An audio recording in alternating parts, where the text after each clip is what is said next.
Good evening, council and audience members. It's 6 o'clock. I'd like to start this meeting. If you would please, we'll start with roll call. We'll start with the invocation led by Councilmember McKenzie, followed by the Pledge of Allegiance led by Councilmember Lauren Ryder. Please rise as you're able. Please bow your heads. We thank you for this day. We thank you for the opportunity to serve.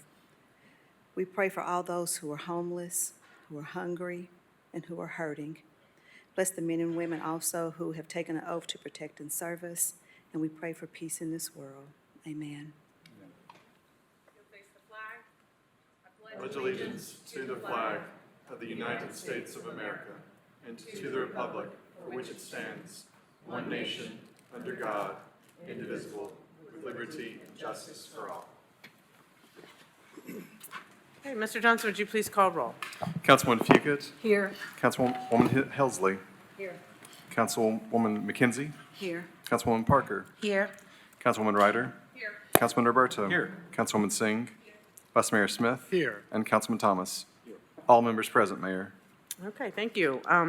Next item is the approval of minutes from our last meeting. Is there a motion? Move to approve. Second. Motion made to approve and seconded. Any questions or discussion? Seeing none, all those in favor, please say aye. Aye. Any opposed? Motion carries. Are there any items to be withdrawn from tonight's agenda? Vice Mayor? No? Okay. Councilmember Singh? No? Any items to be postponed? Vice Mayor Smith? Thank you, Mayor. I would like to make a motion to postpone item 11B for 2 more weeks. This is related to the waterfront easements, and the applicant and the city staff would like some more time to work through those. Okay, item 11B is to be postponed for 2 weeks. The motion has been made and seconded. Any questions or discussion? Seeing none, all those in favor, please say aye. Aye. Any opposed? Motion carries. Any other items to be postponed? Okay, any items requested to be added by motion? Is there a motion on the consent agenda? Move to approve. Motion made to approve and seconded. Any questions or discussion? Seeing none, all those in favor, please say aye. Aye. Any opposed? Motion carries. Okay, time now for my mayor's report, which is short and sweet. First, I just want to reiterate my thanks for council's. You always work hard, but last week was an exceptionally busy week for you, and I know you got a lot of work done at your retreat, and also the housing workshop. I was really pleased that we were able to share an update on our housing strategy, and I wanted to let you know that the housing strategy update document that we shared with you all on paper at the Friday budget retreat is available for all of the public to read. It's up on our website at the Housing and Neighborhood Development main website landing page. So feel free to share that with your constituents. Also, thank you for participating in our budget retreat, and I just want to especially thank our CFO, Boyce Evans. You and your team did a great job updating us on where our finances are here in the middle of the fiscal year, and glad that we are in a fiscally sound circumstance. So thank you, Mr. Evans. Next, I wanted to remind everybody that the deadline to apply for Opportunity Youth and Youth Violence Prevention grants is this Friday.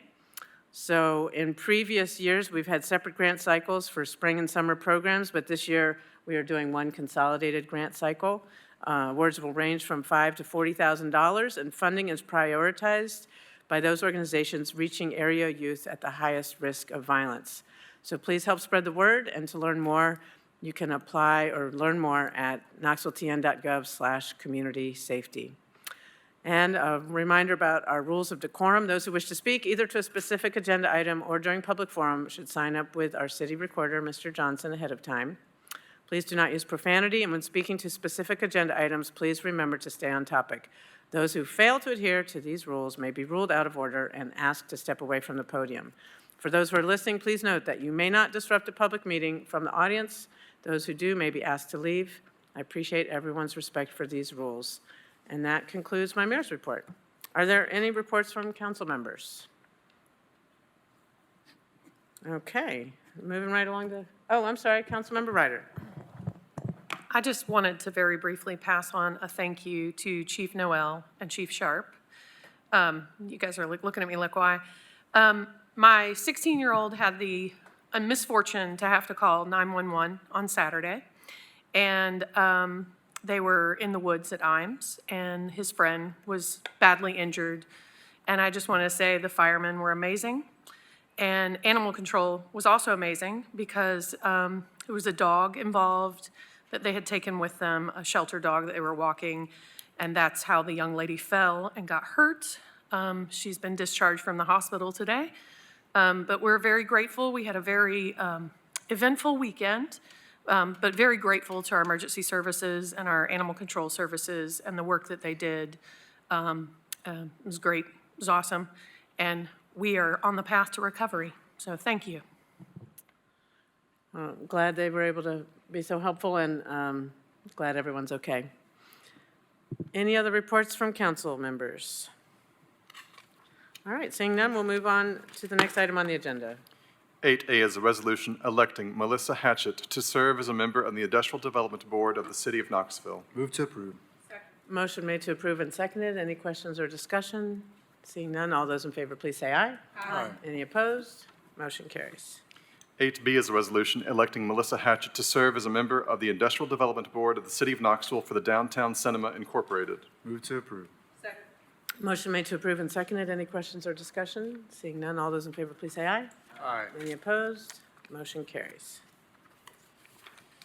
9A is an ordinance approving the request of Randy Gunnard for an amendment to the Northeast County Sector Plan from office to medium-density residential office, leaving any special purpose land use classifications unchanged, for property located at 1717 Loves Creek Road, 4th District. Motion made to approve and seconded. Any questions or discussion? Seeing none, all those in favor, please say aye. Aye. Any opposed? Motion carries. 9B is an ordinance approving the request of Randy Gunnard for a one-year plan amendment from low-density residential to medium-density residential office for property located at 1717 Loves Creek Road, leaving any special purpose land use classifications unchanged, 4th District. Motion made to approve and seconded. Any questions or discussion? Seeing none, all those in favor, please say aye. Aye. Any opposed? Motion carries. 9C is an ordinance approving the request of Erica Alia Munoz for a one-year plan amendment from neighborhood commercial to low-density residential for a portion of property located at 2812 Merchant Drive, leaving any special purpose land use classifications unchanged, 5th District. Second. Motion made to approve and seconded. Any questions or discussion? Seeing none, all those in favor, please say aye. Aye. Any opposed? Motion carries. 9D is an ordinance approving the request of Shod Companies LLC for an amendment to the Northwest City Sector Plan from general commercial to light industrial for property located at 2000 Shoppers Lane, 3rd District. Motion made to approve and seconded. Any questions or discussion? Seeing none, all those in favor, please say aye. Aye. Any opposed? Motion carries. 9E is an ordinance approving the request of Shod Companies LLC for a one-year plan amendment from general commercial to light industrial for property located at 2000 Shoppers Lane, 3rd District. Motion made to approve and seconded. Any questions or discussion? Seeing none, all those in favor, please say aye. Any opposed? Motion carries. 9F is an ordinance to change the base zoning classification for property located at 2000 Shoppers Lane from IMU District to IG District. Shod Companies LLC applicant, 3rd District. Motion made to approve and seconded. Any questions or discussion? Seeing none, all those in favor, please say aye. Any opposed? Motion carries. 9G is an ordinance to amend ordinance number O-107-2019, known and cited as the City of Knoxville Zoning Code, to remove a previously approved planned district designation, SC2 Shopping Center, from property located at 0 Clinton Highway, Radeau Nedkov, applicant, 5th District. Motion made to approve and seconded. Any questions or discussion? Seeing none, all those in favor, please say aye. Any opposed? Motion carries.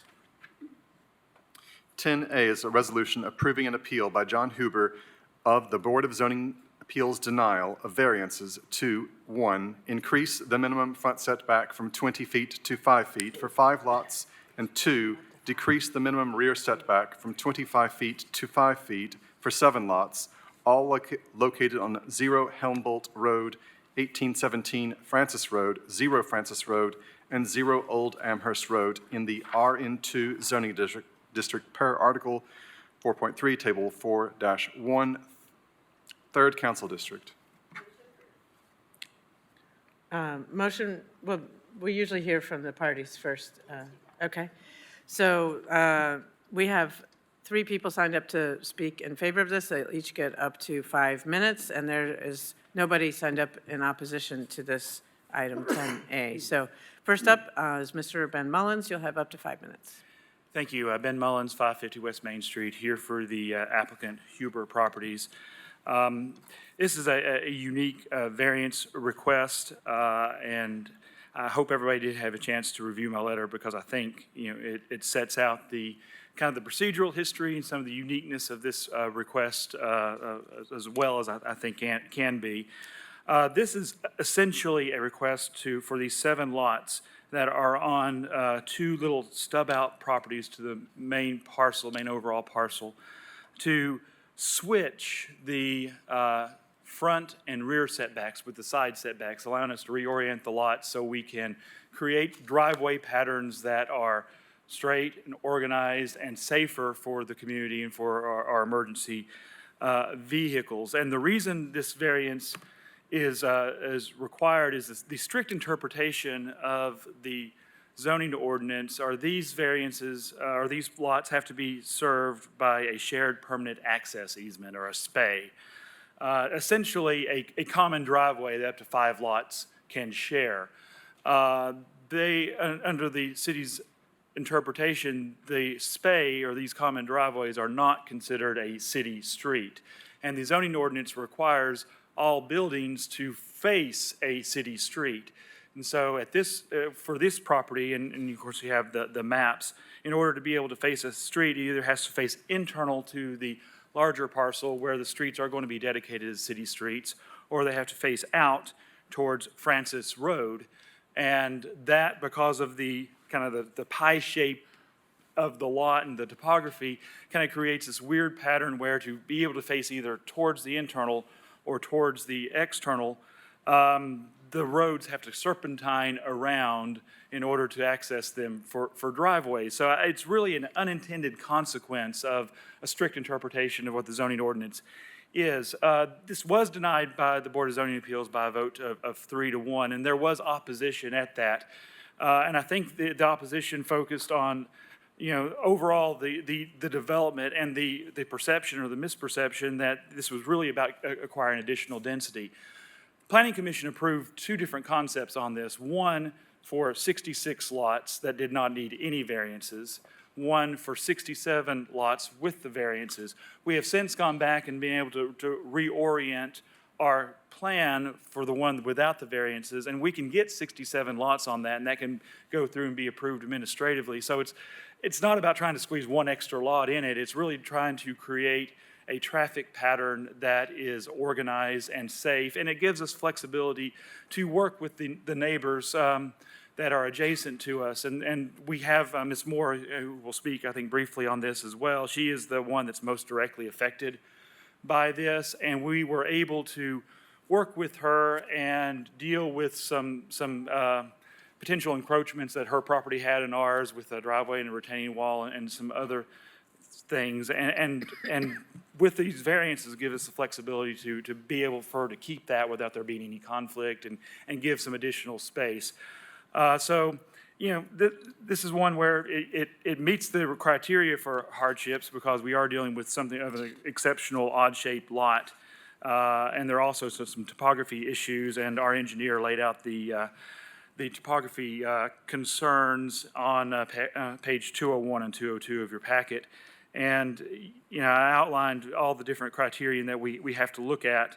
But I think ultimately, we're looking at this observes the spirit of the ordinance, and granting the variance, substantial justice would be done in this. It just would give everyone a chance for a traffic pattern for our future residents, for our neighbors, for the city's employees that may have to access the roads, just a cleaner, safer access. So with that, I would ask that you approve the variance for all 7 lots. I'm happy to answer questions as is Mr. Huber is here to speak as well. So thank you.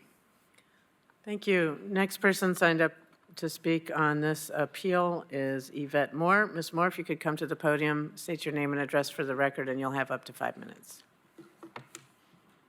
Yvette Moore, 1813 Francis Road. We're directly next to 1817. After meeting with Mr. Huber and the surveyors and discussing the lot and understanding more of the variance and what needs to be done, I no longer appeal this. I asked for it to be approved. Once again, talking with them, talking about the buffers and understanding more of the layout and how it would be approached now, we are in agreement with it as well. So, thank you. I don't you. need 5 minutes. The third and final speaker signed up on this is Mr. Huber. Mr. Huber, if you could state your name and address for the record, and you'll have up to 5 minutes. Thank you. John Huber, Huber Properties, 213 Fox Road, 37922, West Knoxville. Yeah, just to give you a little color, we've been working on this probably since 2021 and have had the opportunity to work with the neighbors. We do have an approved concept plan currently available for the property that will allow up to 67 lots.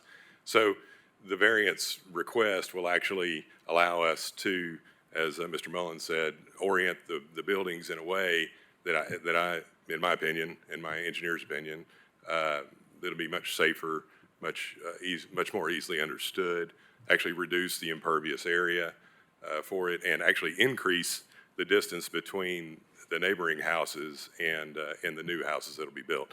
So that was one of the big things that we talked about with Ms. Moore, was increasing up to 70 feet or so between her lot line and the house, which in the original plan, I think asked for 5 feet or so. So again, we just would appreciate an approval so we could help buffer the neighbors even more with the variances. Thank you. Council members, there's no one signed up to speak in opposition to this appeal. Ms. Singh?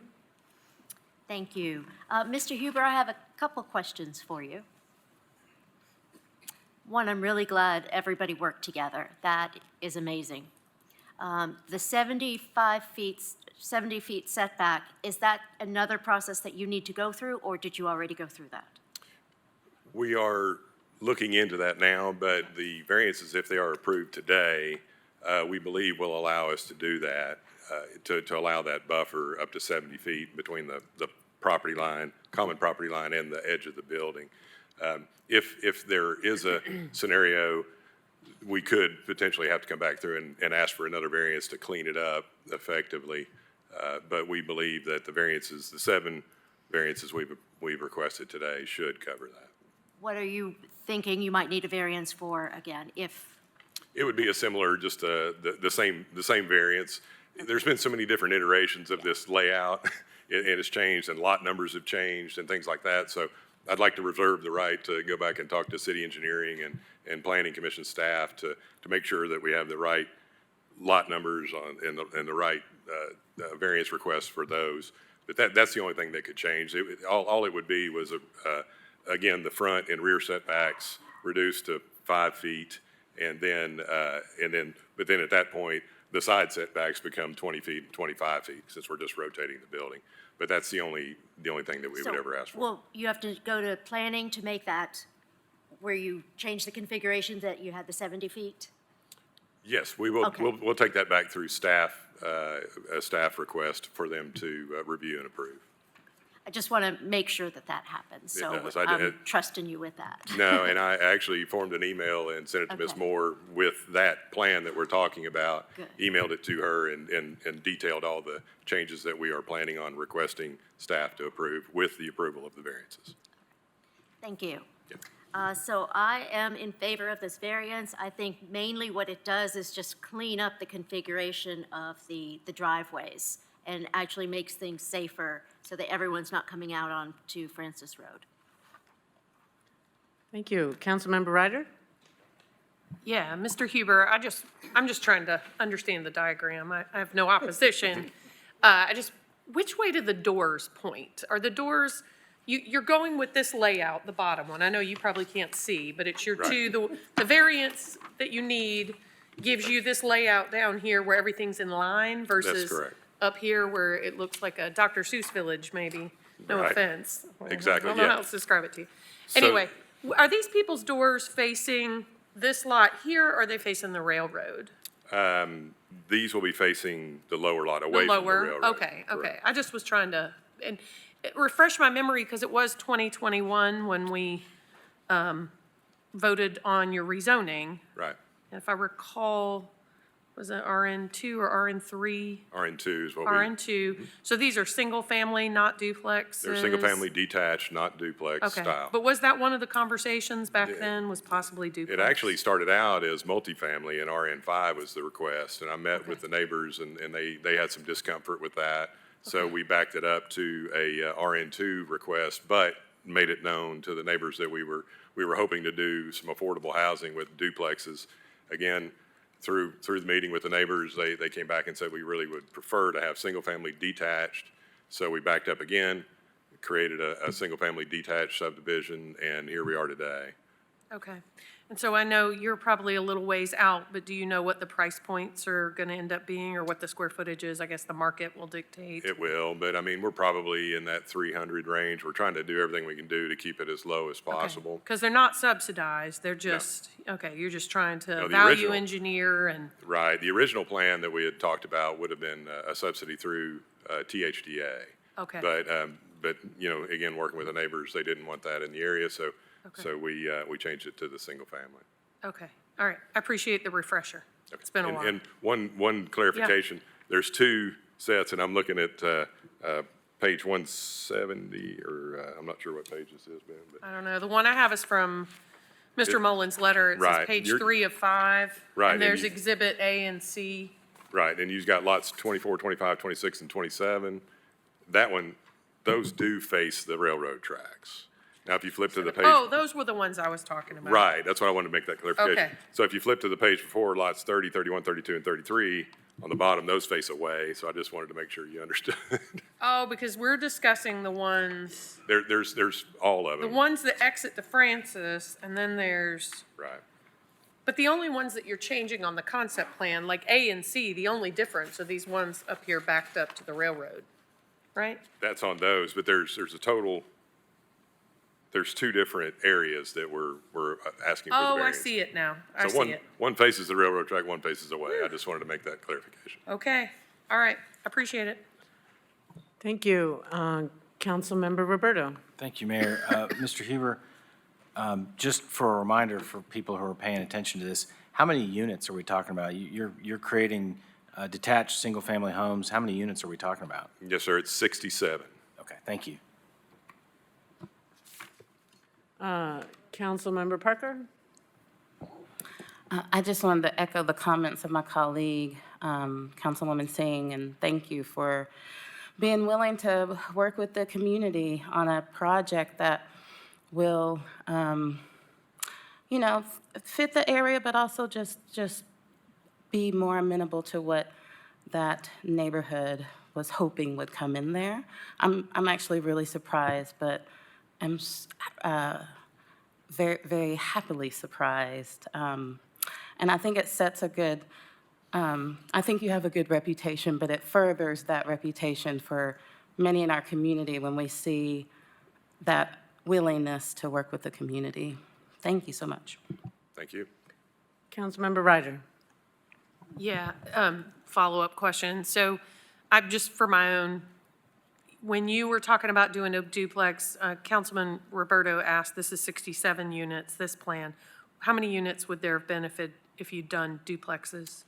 I think we were somewhere between 100 and 110 Okay. is where that plan landed. All right, thanks. Okay, any further questions or comments? Ms. Singh, did you want to make a motion? Okay, motion is being made to approve the appeal. Is there a second? Okay, motion made to approve and seconded. Any questions or discussion? Seeing none, all those in favor, please say aye. Aye. Any opposed? Motion carries. Thank you. Next item.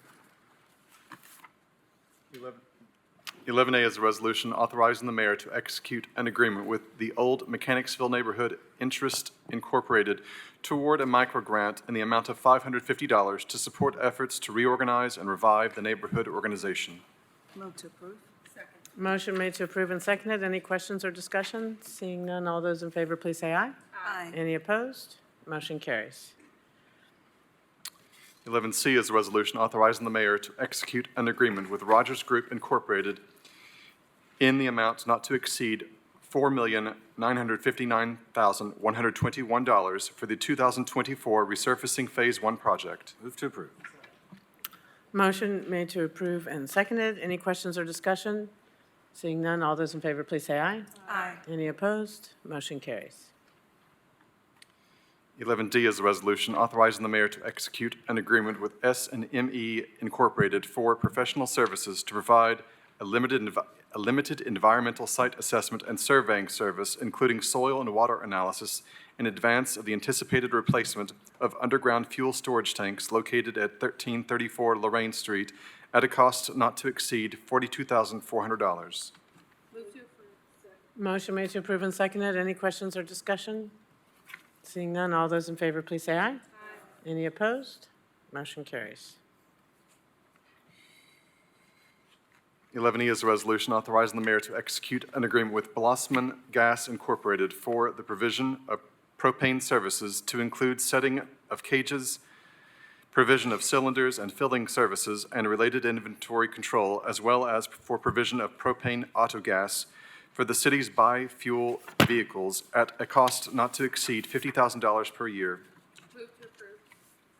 Motion made to approve and seconded. Councilmember Ryder. Yeah, I don't know if Mr. Bradshaw's here and wants to answer my question, or He sure is. Yep. Mr. Brace or somebody. Mr. Bradshaw, Fleet Directors, if you could come up to the podium. Thanks. How many vehicles do we service this way, or do we use the fuels?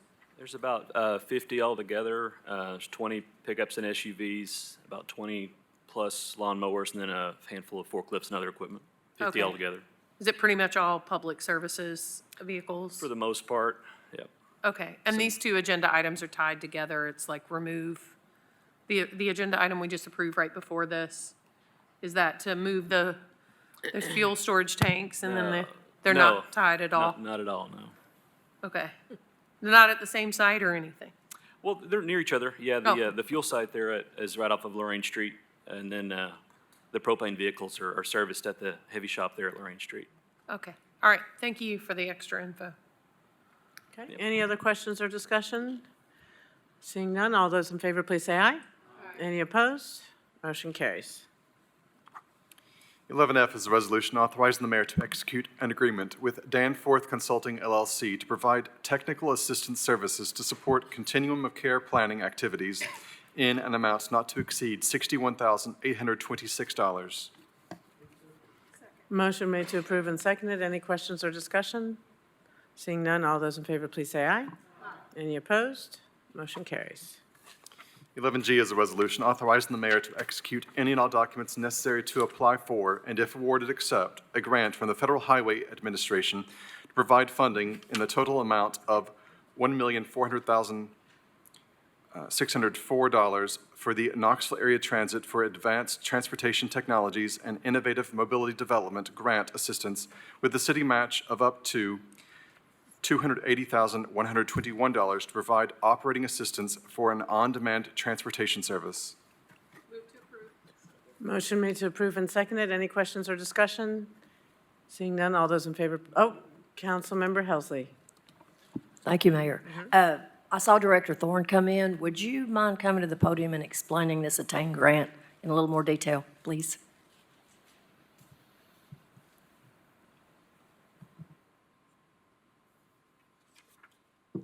Good evening. I'm Isaac Thorne, Director of Knoxville Area Transit. Just want me to give you an overview of microtransit or on-demand services. Yes. So what that is customers could use we're working with Transit app. So customers can use the Transit app on their phone to book trips, where then we would dispatch a vehicle out to their location, centralized location. We pick them up, then drop them off the nearest fixed route bus stop. They can also, if they don't have a smartphone, they could also call our dispatch office and schedule that trip.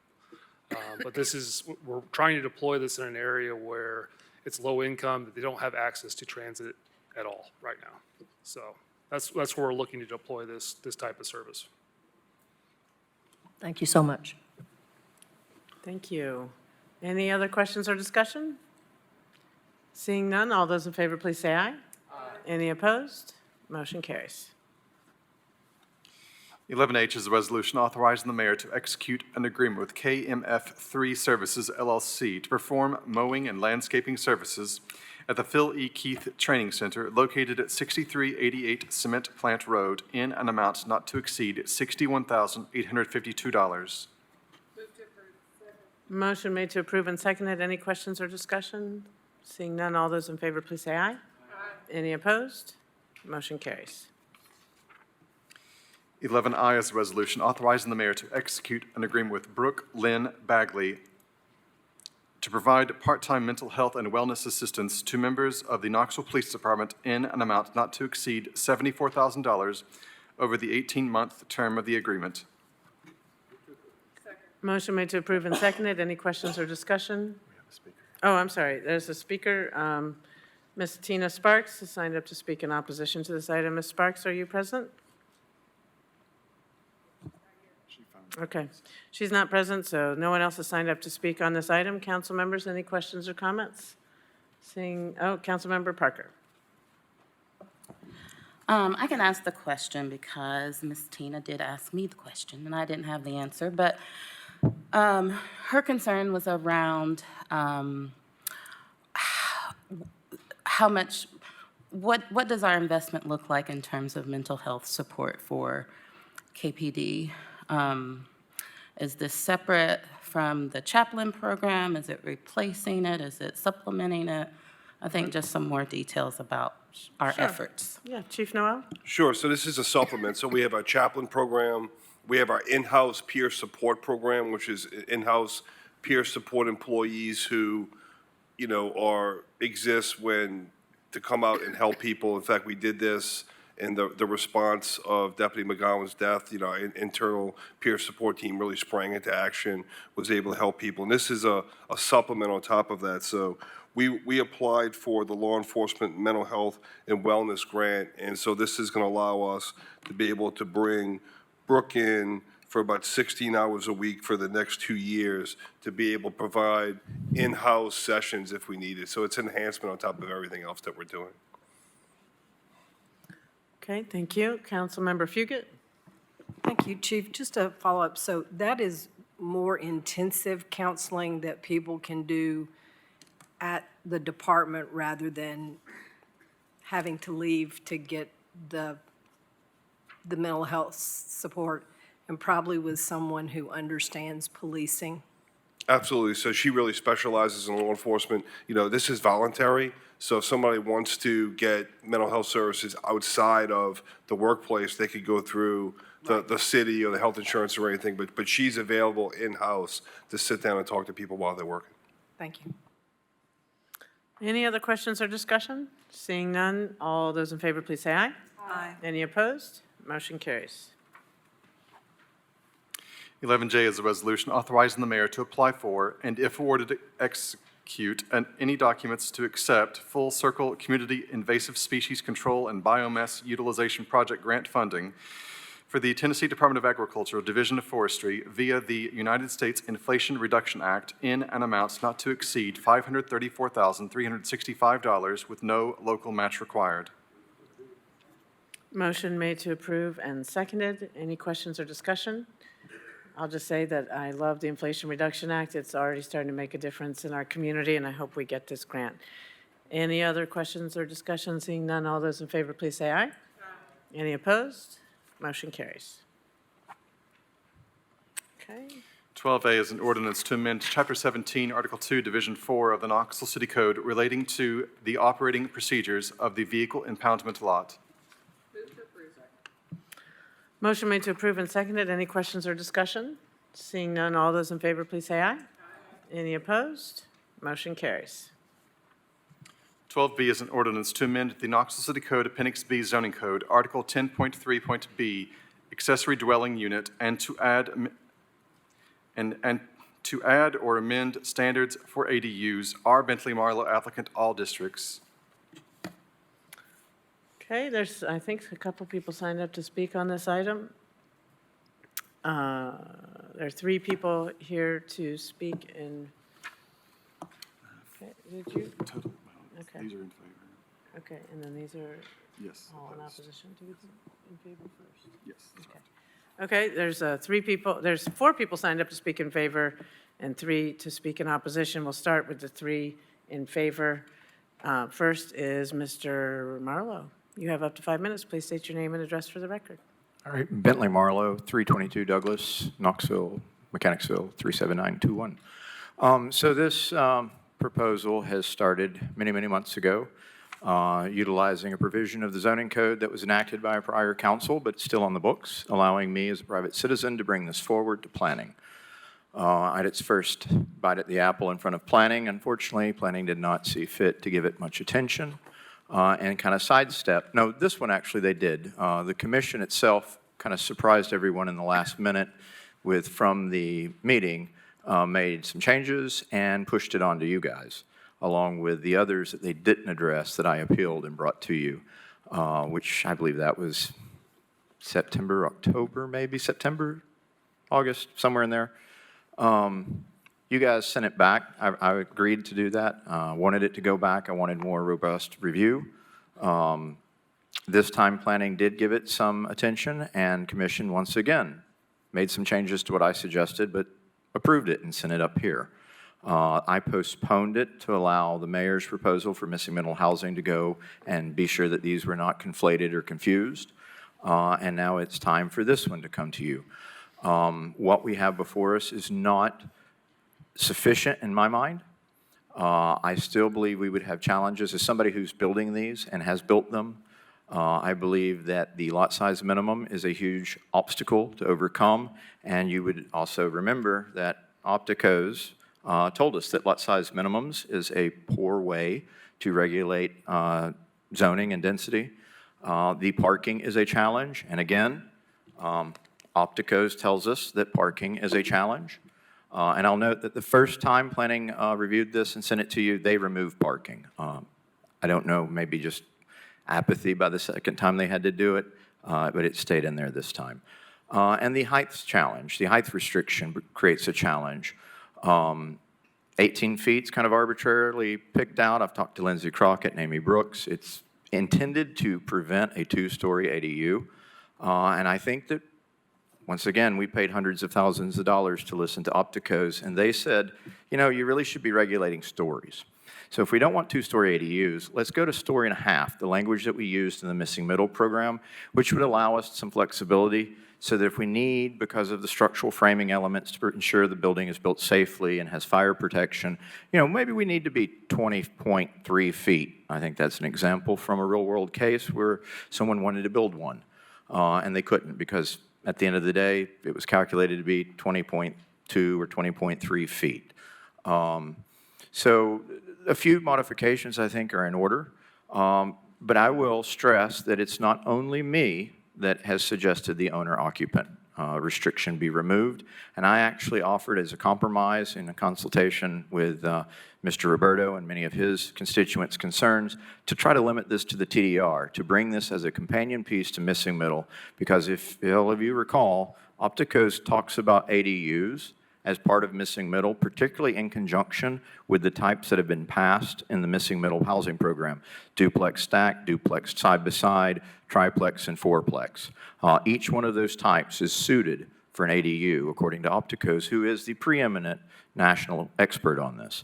So I would urge you to seriously consider a workshop, consider making the amendments to reflect something more along what I originally proposed to planning, the green and red line version that's in your packet. And if any of you don't have this book, I'll be happy to get copies of this book provided to you, because you will see that my version directly takes, and I cite to, Opticos. So this is not just me. This is backed by a body of research. And I just want to use the last minute I have, ladies and gentlemen. The obstacle to affordable housing is our zoning code. That is bared out through countless studies the nation over. And who can change our zoning code? The 9 of you. How did we get here? The previous 9 that sat before you. How are we going to get out of this?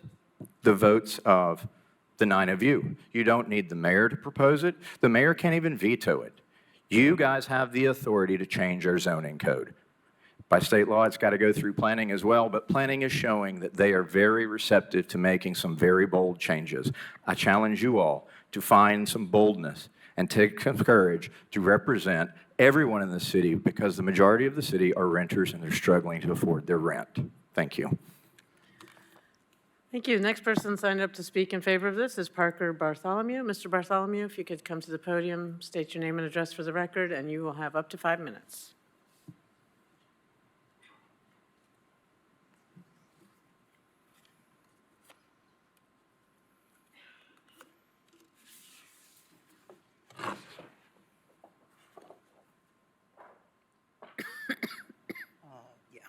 You all should have a, will you hand it out, please? Thank you. Here's a map that I want to share with you. Sorry, Parker Bartholomew, 5406 Summit Ridge, 37921. It's a map I want to share with you. This is the red line map from the 40s, and I believe we can all agree that what it stands for is an abomination. Tonight we're debating housing that, if left on the books, will continue the policies we can all agree are wrong. And if you will, please let me explain. Knoxville's median household income is $45,700, and the median rent is $1,700 per month. This means that 45% of people's income is being used just to pay the rent today. Can you believe that? I can't. It's a math problem that we have. When it costs $300,000 plus to build a one-bedroom apartment, you cannot make it affordable. The last project we approved cost over $400,000 for a one-bedroom apartment, and the developer got the land for free. We must figure out how to lower our per-unit cost. ADUs do that. A typical ADU will cost around $100,000 to build. This means that with normal returns, it could be rented for around $800 per month. This is half of the median rental rate here in town, and $200 per month lower than the fair market rents. If you want to prevent gentrification, then allow affordable units to be built that help people stay in the neighborhoods. This is one of the main reasons that AARP is a supporter of ADUs. Gentrification increases when housing supply is limited. ADUs use existing infrastructure and land to build more affordably, and this gives our aging population a way to do it in place with dignity. Now perhaps the most controversial piece of ADUs, and that's the owner-occupant requirement.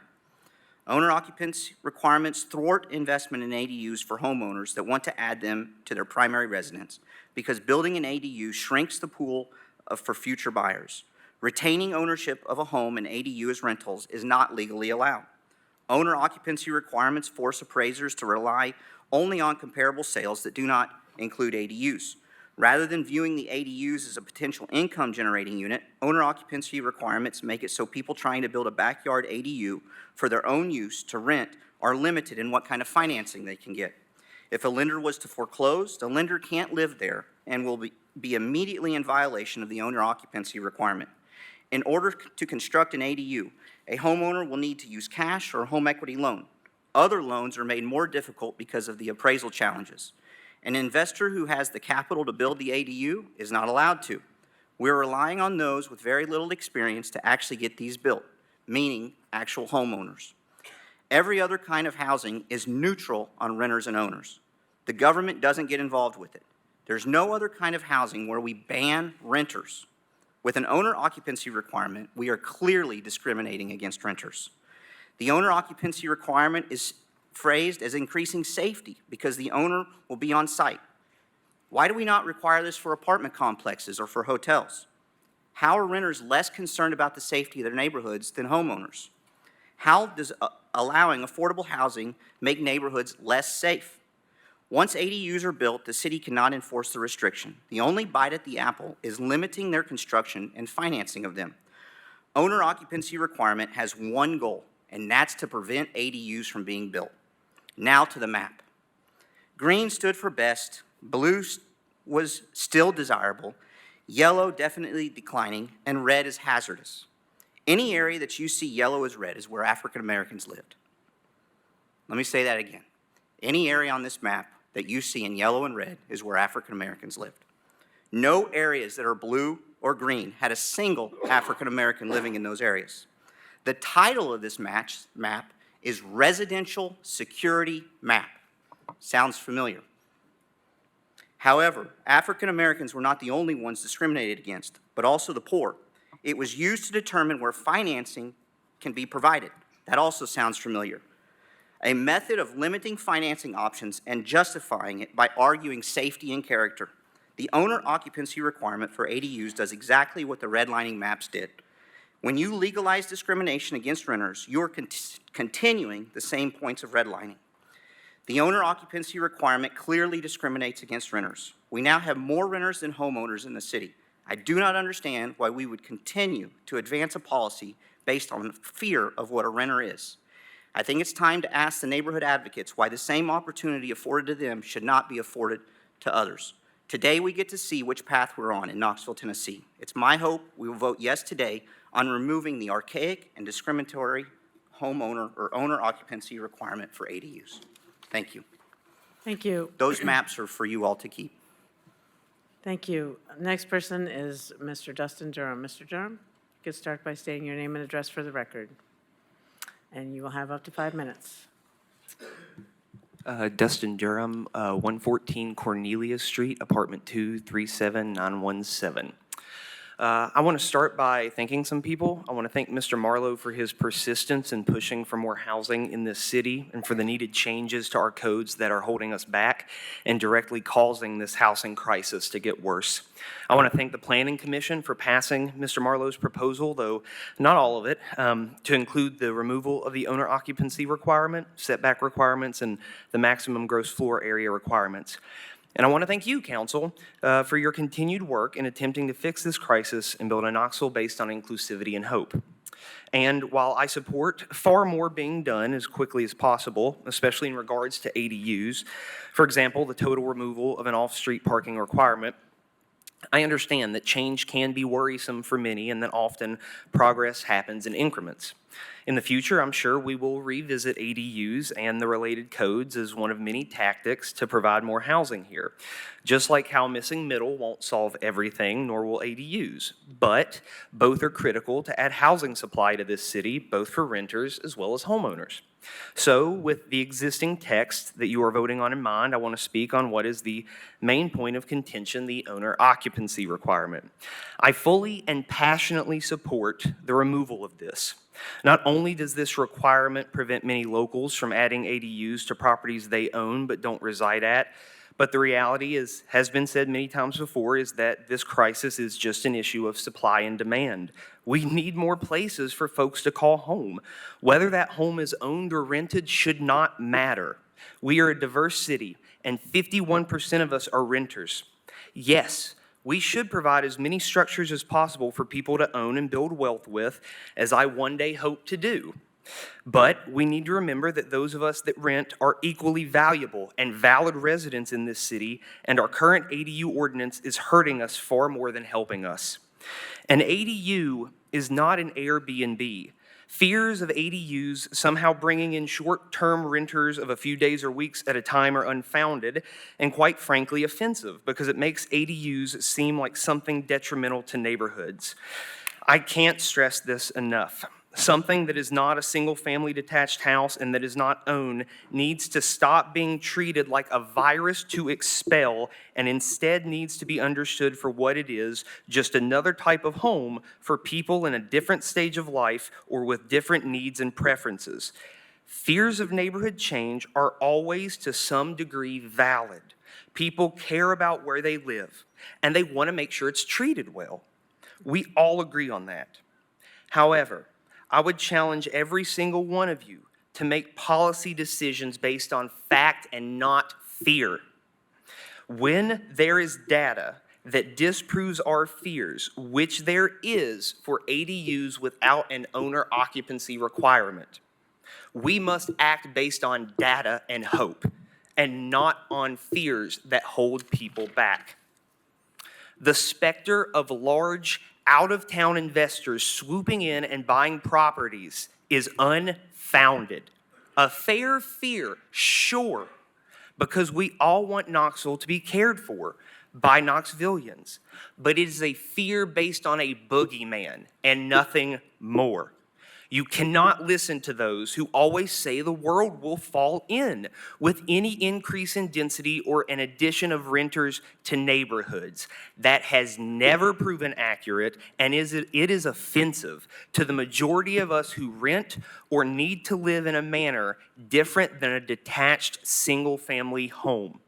We belong in every neighborhood, and we need places to live. We must build policy based on data and hope. We cannot ever let fear guide us. Please pass this resolution as it stands and respect those of us that rent and are hopeful, not just people afraid of the boogeyman. Thank you. Thank you. Now we'll move to the people signed up to speak in opposition to this item. First is Ms. Debbie Phillips. Ms. Phillips, if you could state your name and address for the record, and you'll have up to 5 minutes to address council. My name is Debbie Phillips. I live at 1307 Michaels Lane. First of all, I want to say I do not have an issue with an owner having one AUD as a homeowner, provided that that homeowner actually lives on the property, there is off-street parking provided, and that the AUD meets building codes and our Knoxville codes. AUDs are already a problem in Knoxville when it comes to the owner occupancy requirement. Stricter proof of residency needs to be required. A Tennessee driver's license and proof of a utility bill is all that they need. And they, of course, an owner could have that easily. The perfect example happened at the end of my narrow dead-end street.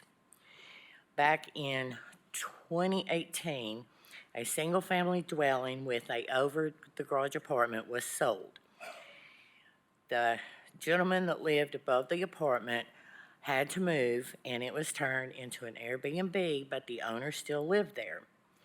Then, from then on, I'm going to give you a brief history of what happened.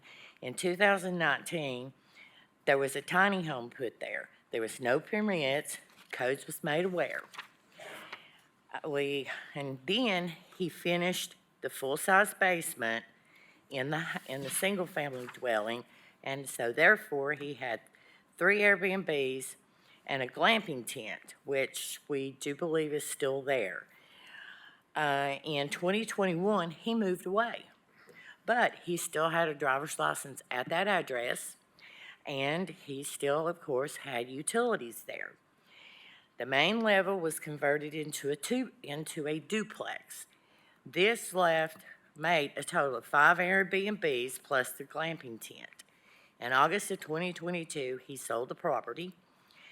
The tiny house was removed, but we still have 4 Airbnbs plus what we believe the glamping tent that's still there. Since 2021, we've experienced excessive traffic on a very narrow road where 2 cars cannot pass except in particular places because one side has this drop-off. And excessive speed of cars makes it hard for at least 4 homeowners to pull out of their driveway because there's a blind hill and they come flying over the hill. We have a lot of times late night parties, fireworks, open fire pits in the back next to trees. And the main thing is we have drug dealers that go down there and stay. And in early 2023, TBI began watching this property along with several other properties in Knoxville. There's more problems out there than a lot of you are aware of. I was advised by TBI that drug dealers now go to Airbnbs versus motels because it's harder for them to be caught at an Airbnb. Knoxville is your stopping point for your state pipeline that's headed toward Florida. My understanding that these out-of-state people were passing through and stopped, and they were drug dealers. And on April the 13th of 2023, 3 of them were arrested by TBI. And it's scary for residents to have to be told, go inside, secure, do not come out until further notice, and then you've got Sheriff's Department helicopter circling that one particular area until other TBI officers could come and help the other TBI guy who had called the watchman that was attempting to escape down the back stairwell. The current owner occupancy does not need to be removed, and it needs to be enforced with stronger rules of proof of that owners reside at the property. The parking requirement does not need to be removed because we have neighborhoods where street parking is not safe. There's not enough room on especially narrow, more neighborhood streets. When a homeowner chooses to invest in a house and chooses to live in Knoxville and pay taxes, they should have the right to quiet enjoyment of their residence. And we need to maintain our neighborhoods and not be running motels out of our neighborhoods. And I would urge you to not support this for current long-lived tenants or renter Thank you. homeowners. Thank you, Ms. Phillips. Uh-huh. Next person signed up to speak in opposition to item 12B is Mr. Leland Hume. Mr. Hume. If you could start by stating your name and address for the record, and you'll have up to 5 minutes. Good evening. My name is Lee Hume. I live at 6902 Haverhill Drive, Knoxville, Tennessee, 37909. I'm here tonight in 2 roles. One is as a homeowner in West Hills, and the other is as the president of the West Hills Community Association. Regarding the issue that I'd like to focus on is the owner occupancy requirement that's being considered tonight. We believe that since the ADU is now a matter of law and they can exist and can be built, we strongly believe, though, that the owner occupancy requirement needs to stay in place. Excuse me. Our reasoning is simple. When you have owner occupancy of an ADU, then at least you have some oversight. You have a person who will be responsible for that property and the tenants and behavior and the upkeep of it. And there is some measure of oversight of that ADU. If you remove an owner occupancy requirement, you lose that oversight of somebody who actually lives there. I would be curious to find out how many members of City Council have an ADU or would consider an ADU. And the reason I'm asking that is not necessarily to put anybody on the spot, but rather to have the perspective that we have as homeowners in our community. The other concern that we have too is that if you remove an owner occupancy requirement, suddenly somebody's going to buy that property and they're going to have 2 rental properties, which again is a rental property by definition is considered a transient situation. People don't stay in rental property for long term, being 10 years, 20 years, 30 years. Occasionally they do, but it's rare. And we think that that's not for a healthy environment for building a strong community, such as West Hills. And I'm only using West Hills as an example because I live there and experience it firsthand. Now, we have several people, though, that do rent in West Hills, and there's nothing wrong with that. That's fine. But people aspire. I know that we did when we were looking to buy our house 37 years ago.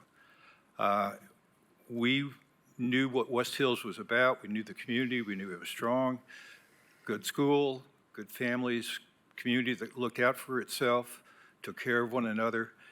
And that's what we want to see stay in place, just like any other neighborhood in Knoxville. So we really feel strongly that the ADU situation needs to be thoroughly understood from the perspective of homeowners and people in communities. We don't see it as a bad thing.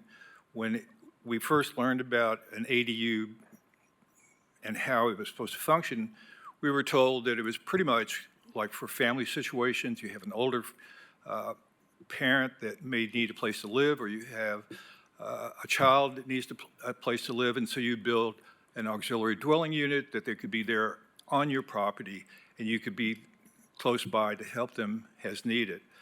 The discussion I'm hearing now and leading up to tonight has been about looking at it as an investment. Homeowners like us have an investment too. We invest, and not just financially, but also too as far as building a community, building relationships long-term. It's an extended family.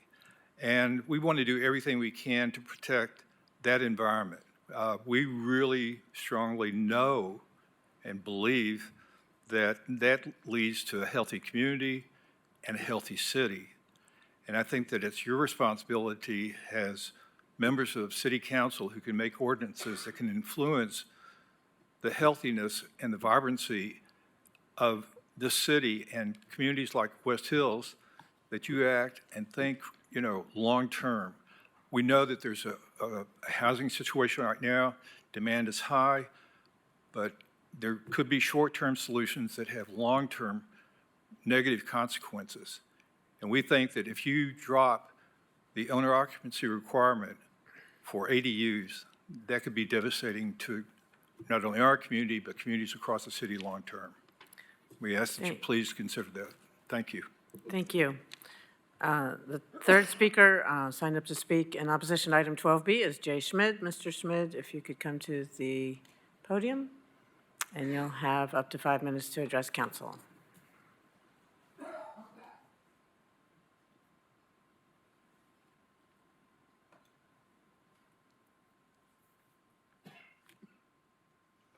Name is Jay Schmidt, 4218 Hiawatha Drive, 37919.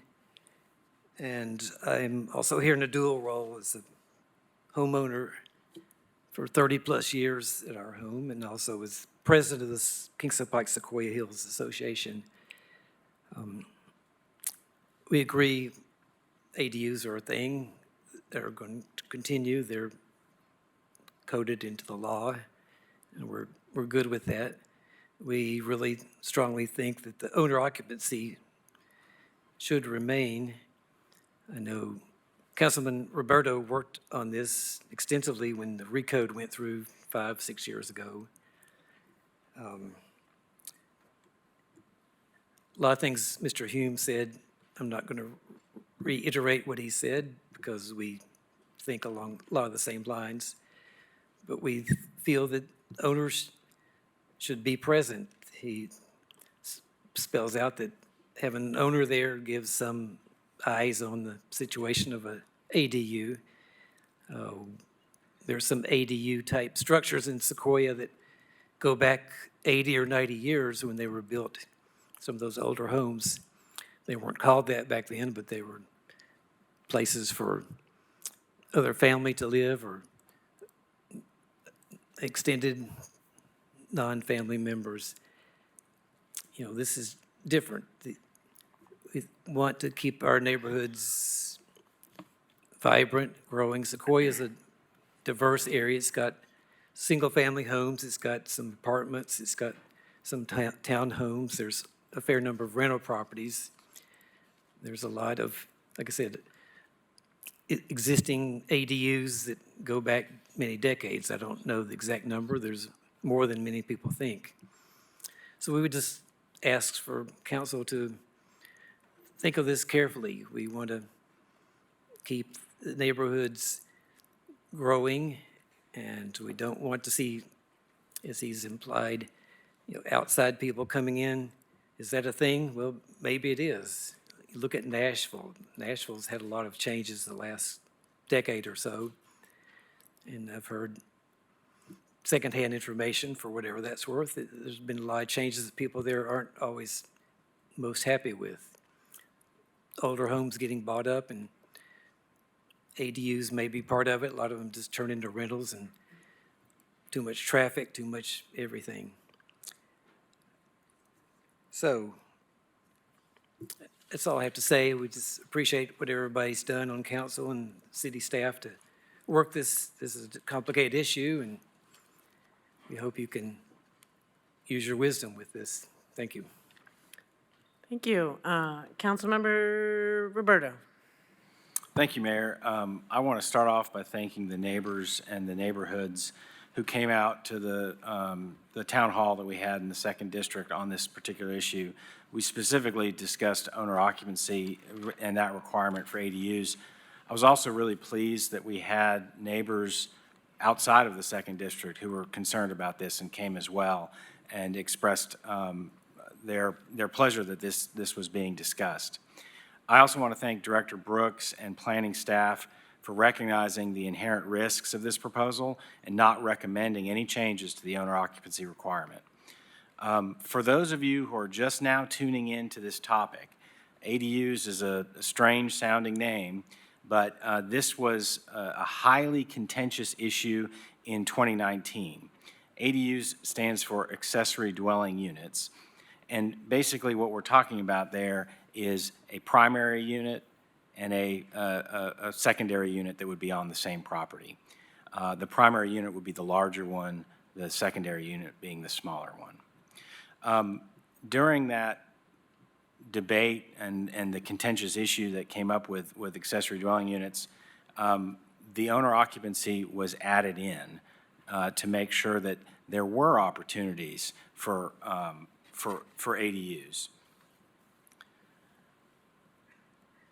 The debate at that time was about not having any ADUs at all or having ADUs.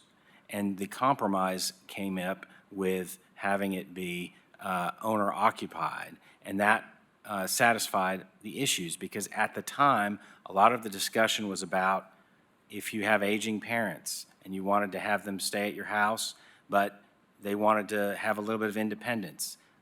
Families wanted to have that opportunity.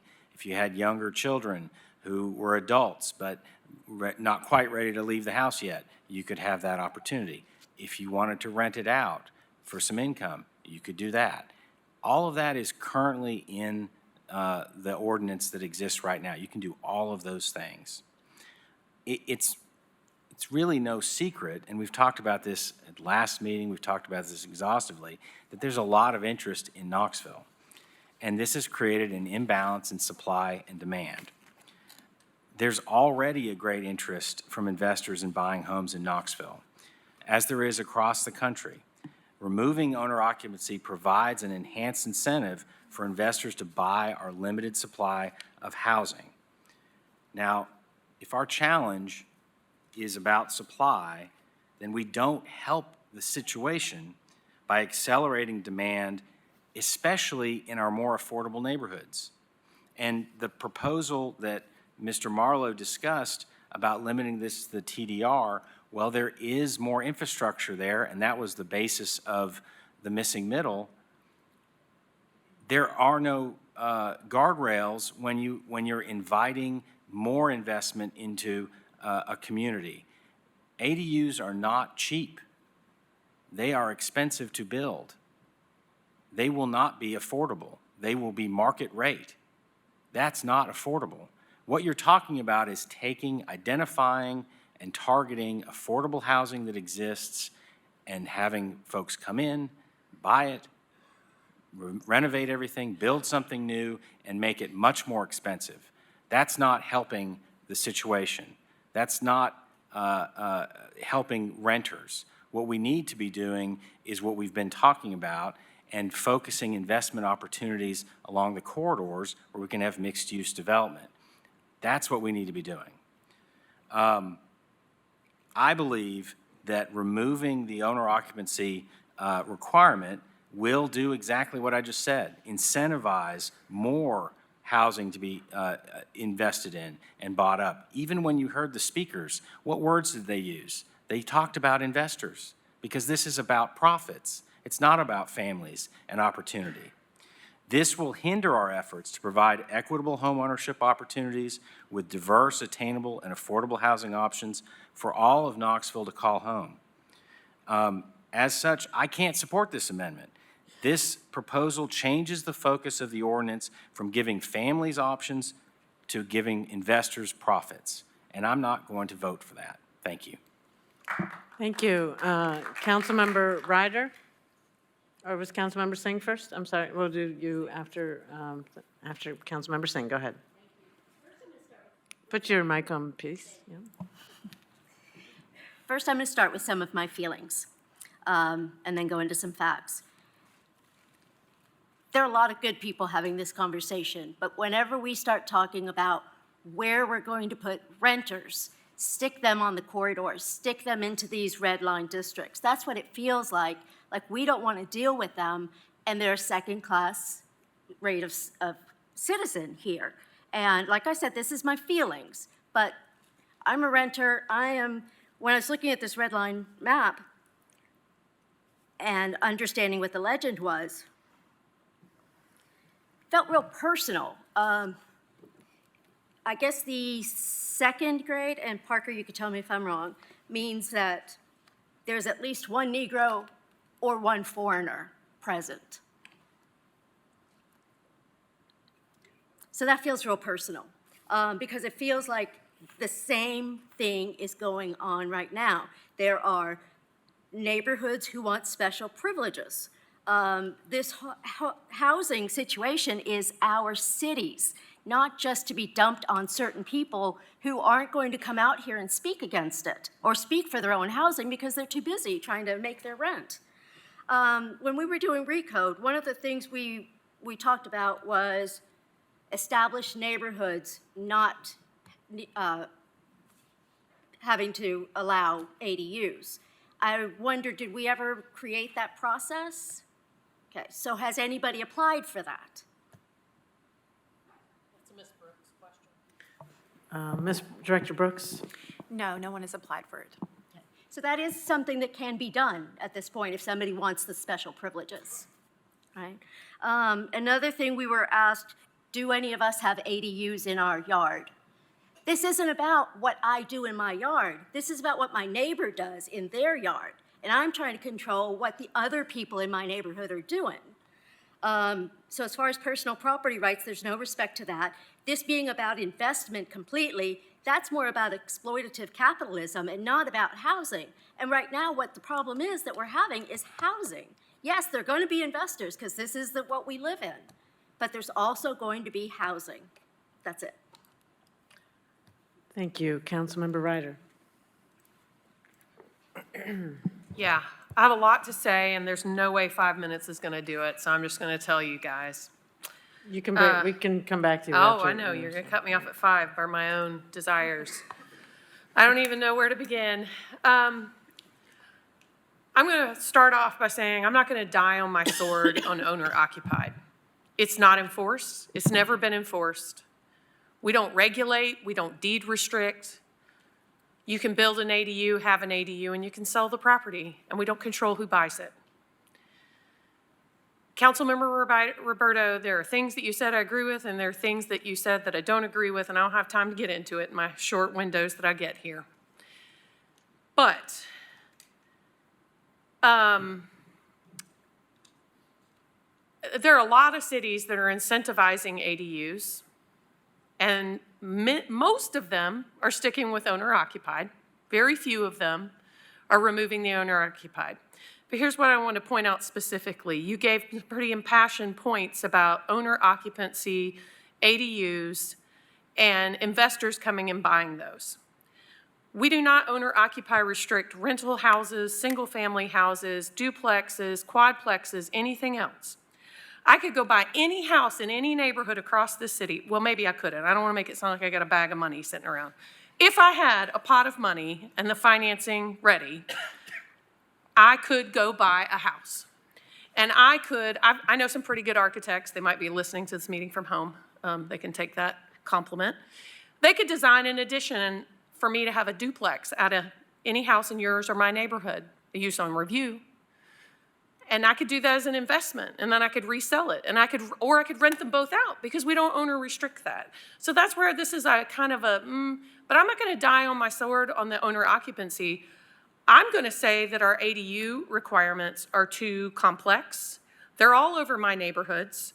I have a child who said to me when they were 6 years old, my child was 6 or 7, I was on council. He was real sad looking one day. And I said, "What's wrong with you, Hagan?" He goes, "Mom," he goes, "I just don't see how I'll ever be able to get a job and afford a place to live. I won't make enough money to afford a place to live." Now, why did my child think that? I have no idea. But he said that. I said, "Well, honey, good for you." I said, "The good news for you is your mom's on city council, and we're working on putting ADUs into the new zoning code. And so maybe we'll build a place for you to live someday. And you won't have to leave home, but you won't necessarily be messing up my house." He loves to put crumbs all over the place. And I don't think that'll stop anytime. So one of his NICU compatriots, the family is building an ADU for their child to live in. But also I want to point out, sometimes people aren't relatives. You can rent to other people. I have this issue with us talking about renters the way we do. I know I'm rambling because I got a lot to say. There's a former county commissioner that served his 8 years, and he was living in the pool house, I believe it was called, and some people are gonna know who I was talking about, of a very famous, well-known Knoxvillian. So there are people of all walks of life that rent and live in accessory dwelling units. That one happened to be in West Knoxville. I don't agree with the TDR request to limit to a certain area, because there are ADUs all over the place, and they tend to be in more fluent places. They also do I'll disagree with you on the affordability thing. They tend to be, and when I look at other cities like San Antonio, Lexington, Denver, they tend to be smaller, so they tend to be less. There one right down the street from me, there's one a block away from me. They're all over my neighborhood, but they're also all over West Knoxville, so I don't think we can limit them to any. And I wanted to answer Mr. Hume's question. I do not own a ADU, but as I said, I might build one day. I have quite a large lot, and I could. I do own the house next door, and I have a renter there. That renter has been my renter for no less than 5 years, and I actually had a conversation about trying to do a rent to own. They told me they don't want to be a homeowner. I have another renter. That renter's maybe been my renter for about 8 years. I have another renter that's been a renter for at least 5 years. I've had lots of renters that stayed for long times. Part of it's because I don't charge enough to cover my own expenses. But I'll tell you what bothered me and kept me up real quick, because I'm just going to run out of time here, is the emails and the way, and I'm not talking about all of you. Some of these people are not here, what they said about renters and how they talked about renters in some of these emails. And the last thing I'll say is a lot of the complaints I get in my district are not about renters. They're about owner-occupied homes where there are drug sales and problems and hoardings and codes violations of owner-occupied homes. So bad is not cornered by renters. Bad happens other places too. And so please do not talk about renters that way. It kept me up all night when the Housing Secure send me emails like that. And please don't anyone feel that I target that at anyone. It just, I think we need to think about how we couch our conversations. Thank you. Councilmember Parker and then McKenzie.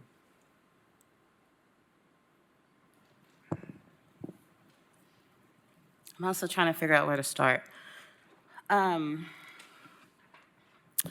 Because we're kind of all over the place and merging different issues together. My understanding that our short-term rental ordinance applies to all properties, not just ADUs. Is that correct? Yes. Yes. So we're not targeting ADUs when it comes to short-term rentals.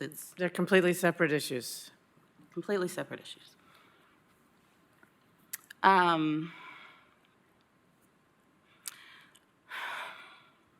just tell my perspective. And actually, Councilmember Roberto made largely the argument, the same thinking that I had around missing middle. And that this isn't the this housing crisis that we're in, this housing market that we're in, is not the time to implement changes to our zoning code that could attract more investors into our community that we've seen. And there are multiple reasons for that. One is, if you look at the research, not just my opinion, but if you look at the research, research shows that the treatment of renters is often better by smaller rental companies or individuals who rent their homes versus than large corporate investors. And we've had individuals week after week come in and talk about these large corporate entities that have taken over housing, whether it's a KCDC property or otherwise. And they're not actually good neighbors in our communities. They're actually not treating our renters well. So as I think about how do we create the housing market that's going to be healthy for us as a city and for the people who live here, I have to keep in mind these large corporate interests. When we have folks who are committed to the community, even when what we saw from Mr. Huber, a local developer, when you build relationships and commit to a community, you do have different outcomes. And that doesn't mean whether you're an owner or a renter. I have a renter who's been in my house for 5 years now. And she can sublet the apartment, she can sublet it. She's had other renters in there. That's her income. It's not additional income coming towards me. I don't regulate that. And quite honestly, to Councilmember Ryder's point, we are not providing the oversight when it comes to our short-term rentals. We probably only have a few websites that are even being monitored if they are. And there are ways around it. I mean, that's something that she could possibly be doing, and I wouldn't even know it. So I don't know how that we will can enforce this. I don't know if there's a commitment from the city to better enforce this. It doesn't seem that there has been a commitment made. I believe at our workshop, the city said as long as they're paying their short-term rental fees, the city's okay. So my concern is that we need to focus on the enforcement piece and ensuring that we have an ordinance in place that people can actually build expectations around. Right now, we can't really build any expectations around that ordinance, and we've learned the way the state law is set up is that anytime we at least touch the short-term rental ordinance, it has some serious implications moving forward for our enforcement. So for me, it is unfortunate that we've mixed up the ADU conversation with the short-term rental conversation. I think we have to keep owner occupancy for short-term rentals. I would be open to a discussion or sending this to a workshop to better understand the ADU owner occupancy requirement. Thank you. I think that we'll go to Councilmember McKenzie, and then Vice Mayor Smith, and then Councilmember Fugit. So Councilmember McKenzie. Thank you, Mayor. So for the district that I serve, it's a double-edged sword. My strongest opposition has come from communities that can afford to build ADUs on their property if they choose to. The other part of my district and communities who could benefit from extra rental income with an ADU on their property can't afford to build them on their property. And there are a lot of renters in houses. And so when we step back and we look and we talk about what's affordable, that's dependent on the person, on each individual, and what their income is. We as a body because of our state laws, we can't regulate rent and what's affordable. So if this actually could be a free-for-all for investors to come in and start buying up properties that have space to be able to build ADUs, so they're doubling profits. Some people say, oh, that's going to be affordable, but will it really be affordable? It won't be affordable more than likely for the people who need affordability, and those are the people who are struggling sometimes to make it week to week, month to month.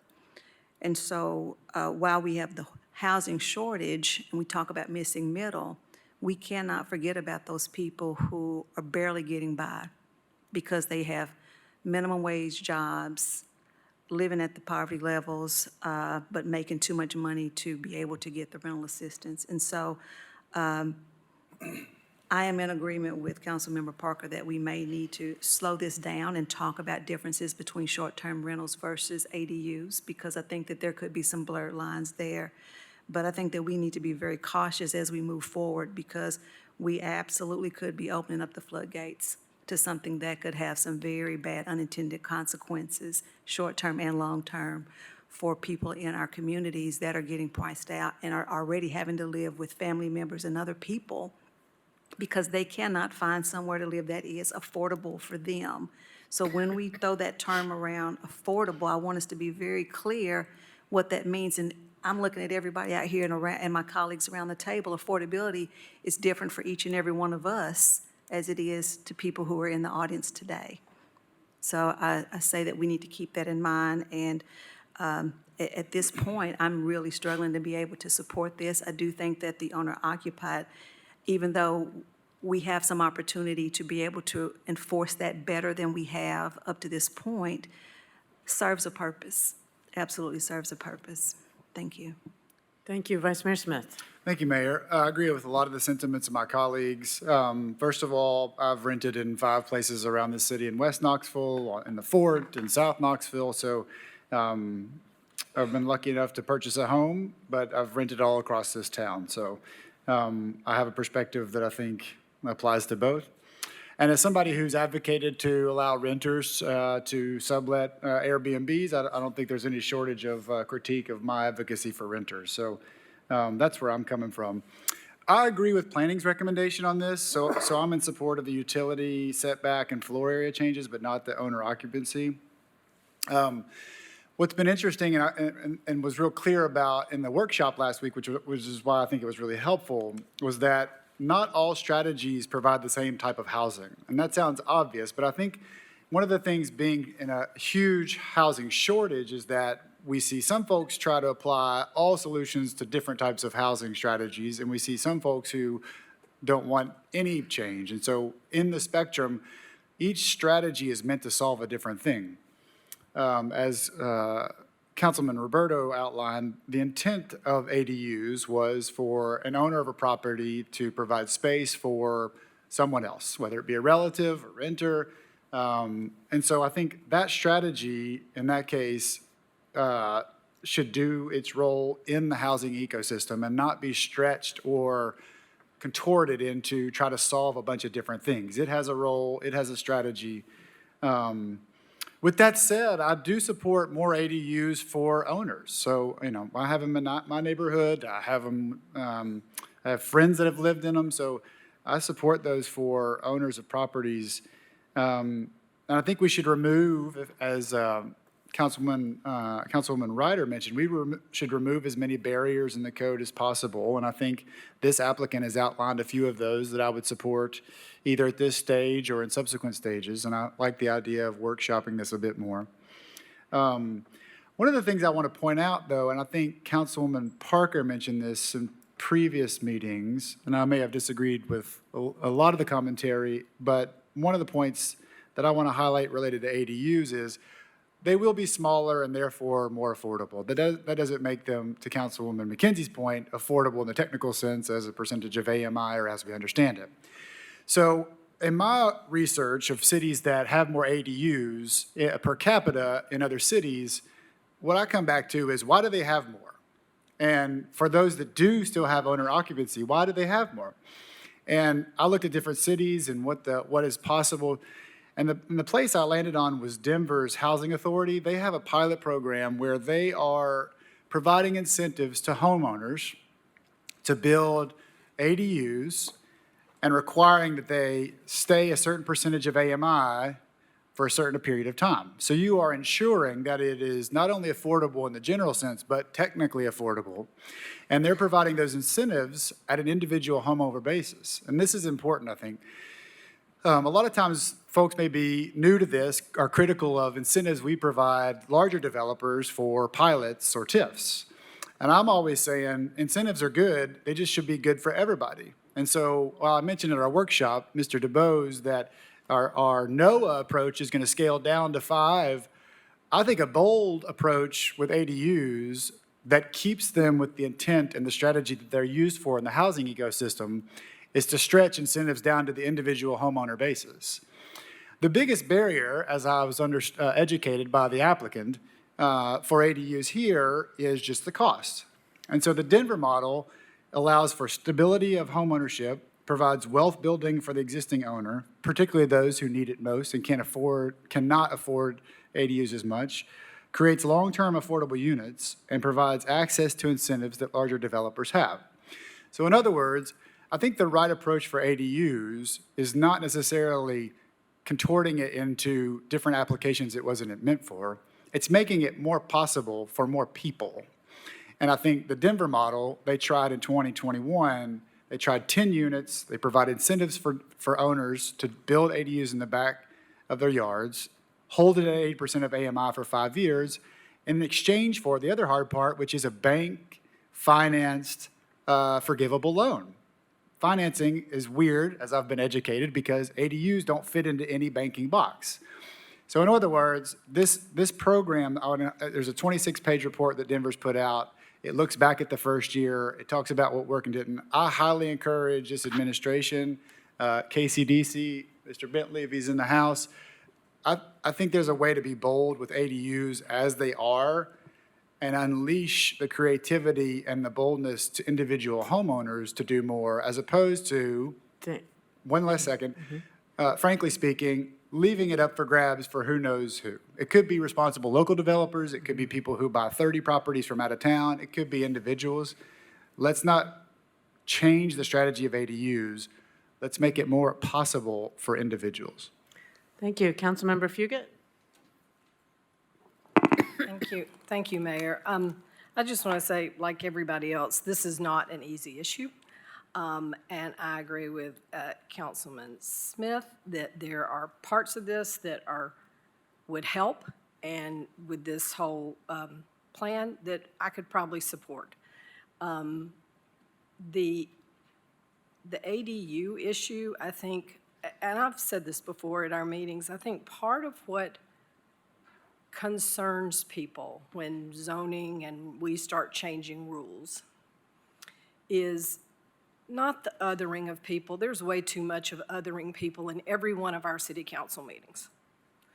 You know, if you don't think like me, you're a bad person, and that's not true. And I just going that on the record. Council members don't feel that way about each other. I would hope that our citizens would not either.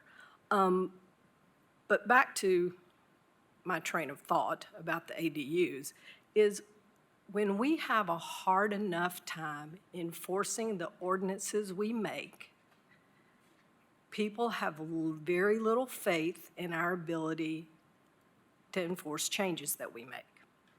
So I hear the ADU, well, it's not always owner occupied. You're right, that's fine. Nobody ever thought it would always stay owner occupied.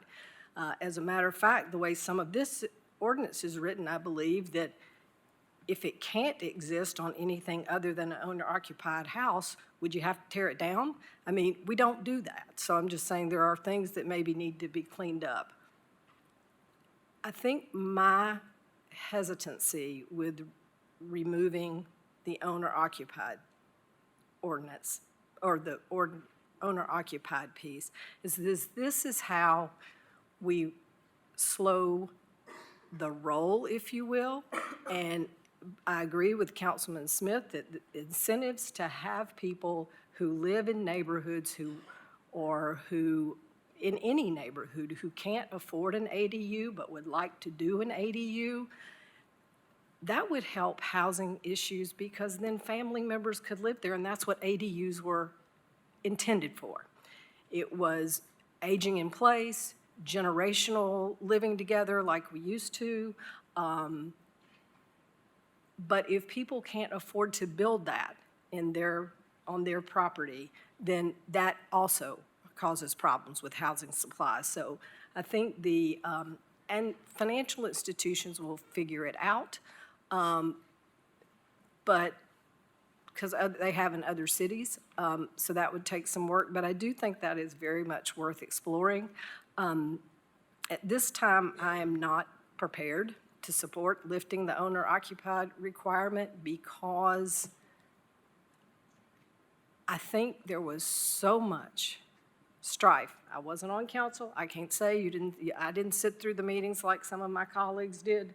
That there was so much strife about RECODE in general.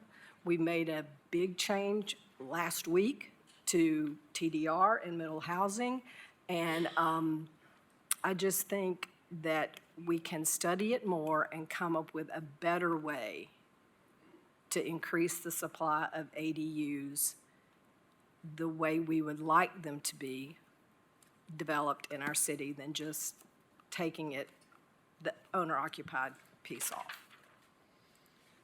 Thank you. Councilmember Ryder, then, actually, I don't think Councilmember Helsley's spoken on this item yet. So, no, well, I think, I just turned it on. go ahead. Oh, all I was going to add, I agree with a lot of what everybody else has had to say. I'm not ever opposed to change, but I think ADUs took such it was painful, I guess, during RECODE from everything I hear from everybody. It seems like to me, if we're going to make a change, like even think about changing the owner occupancy rules, it needs to go back through some public process. Because it's like we did this in 2020 and then they're like going to say, we're going to change it on you, sorry while you weren't looking. So I just think it needs some more public input. And that's pretty much it. Thank you. Thank you. Councilmember Ryder. Yeah, so Vice Mayor Smith brought up some really valid points about, did I forget something? No, About- Councilwoman Helsley to turn off her light. Okay. Vice Mayor Smith brought up some really valid points about how other cities are incentivizing things, how they look at, some of them are doing things like waiving permitting fees and wastewater impact fees and other things. Some of these places have development fees that we don't have. As I would read through them, I'm like, well, we don't have those fees, so we couldn't waive those fees, but maybe there are other things that we could do that would subsidize in a different way than financing. So there are lots of places that we could look at those types of opportunities to do. What I will say is I started looking at different cities. Denver was one of them. And they've got the West Denver group had a book online you could read through. Lexington, Kentucky was the only one that I had found that removed the owner-occupied requirement. And what I will say is, by removing the owner-occupied requirement, they have much more stringent restrictions on size and bedroom size. They have more limitations. So they're saying it doesn't have to be an owner-occupied property, but you can only do this. And so on that note, and when I look and compare us to these other cities, I am not comfortable supporting removing the owner-occupied, even though our enforcement of it is how we issue permits. It is not tracking sales. It is not tracking and recording deed restrictions. Because in lieu of that, what we did at RECODE was Councilman Roberto put forward a path that is in the code right now for neighborhoods if they wanted to restrict and opt themselves out. And as Ms. Brooks said, there have been 0 applications for that. I don't necessarily condone that, but that is an option that's out there for people that feel that they, for some reason, shouldn't have that. Looking at other cities, I think there's a lot of opportunity for us to make some changes. And I realize some of my colleagues have their lights on and want to talk about things, but here's what I would like to suggest. What we have to vote on, which has nothing to do with Airbnbs, it is strictly owner occupancy, / a couple of other changes about maximum heights. Actually, that was recommended as a denial and didn't get through. Adequate utilities, maximum floor areas, those types of things.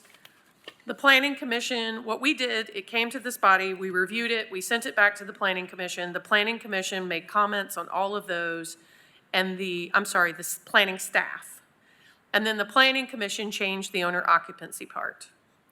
What I'm prepared to do, and maybe that's why one of my other colleagues has their light on, is to pass what has come to us, reverting back to the recommendations of the planning staff, which would be to remove the owner occupancy part. And to do that, we would need to defer to Mr. Frost. We would have to make a motion and have a second on that, and then make an amendment to go back to what the planning staff recommended. Okay. I'm going to cut myself off, and apparently Mr. Smith wants to comment on it, and I don't know who's next to speak. but Mr. we'll go Frost, ahead. Thank did you. you want to respond to that? I'm wondering, Mr. Swanson, under section 1, what would you think if there was a motion to delete part D as in Delta, which is the owner occupancy part? Yeah. An amendment. I'm not sure what you're asking me. Certainly, I think a motion could be made to do that, and if adopted, it would delete that part. Would that accomplish? Can I jump in? Sure. The way you phrase that, Mr. Frost, I think is going to confuse people about what I think your intent was. If you look at page, I think it's 561 of our packet, that's Section B, accessory dwelling unit. And what they did was there's blue lines striking the number 2, and then the sentence, one of the dwelling units must be occupied by the owner of this property. I see that you'd be. So I I would think just what you mean is, add it back don't in. remove this, put it Right. back in. Right. I was looking at section 1 on page 557. Okay. Yeah, On 567? 57. 557. Yeah, you could strike D, and that would eliminate any reference to owner occupancy from the Sure. ordinance. Yeah, I just phrased it the way I did because when I spoke with Ms. Brooks, it was basically going with the staff recommendation that's on our packet, page 563 and 564. So I don't care. I just want to make my intent clear. That's all. I'll So- my 5 minutes is up. I'll be quiet. Okay. Mr. I'm not sure who was ready to speak next. Councilmember Singh? I was going along the same lines as Councilwoman Ryder, and I don't think that we have the support for the entire thing to pass, but I don't want to lose some of the things that I think are good in here. So I'd like to work on how we can change the wording. The second piece I want to add is, this didn't go through the administration like so many things do, and then you presented our plan. That's correct. It has not been, I have not had any staff look at it, and except in a very cursory way to prepare for tonight, but it hasn't gone through our processes. Does administration have an opinion on this?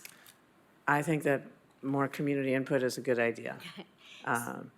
But I also think, as you all saw at our workshop, we have a lot of work to do on housing and only so much time and energy and money. And so I want to put our money, time, and energy with the things that'll have the biggest impact. This is a smaller impact item, but I know that we need lots of different things just for supply and for affordability. I guess I would like to see this go through the process, the city take a look at it and see if it's worth the energy to implement this one, especially since it's so, such a debate.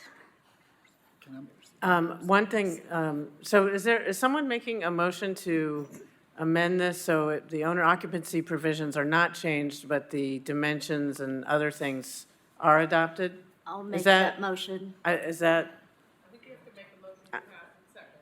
Okay, well, someone has Somebody to make a motion to, To approve it first. Motion to approve. Second. okay, motion's been made to approve and seconded. Is there a motion to amend? There's a motion to amend. I'm not sure of the exact words right now. Can I make a suggestion? Vice Mayor Smith? Right. Mr. Johnson, can we pull up page 557 of the packet? Give me a moment. Well, my colleagues can scroll to page 557. As Mr. Frost was suggesting, in section 1, there's 4 articles, one of which references the owner occupied. So, Councilman Singh, I think what we could achieve, the way we could achieve what you're suggesting is to strike D of section 1.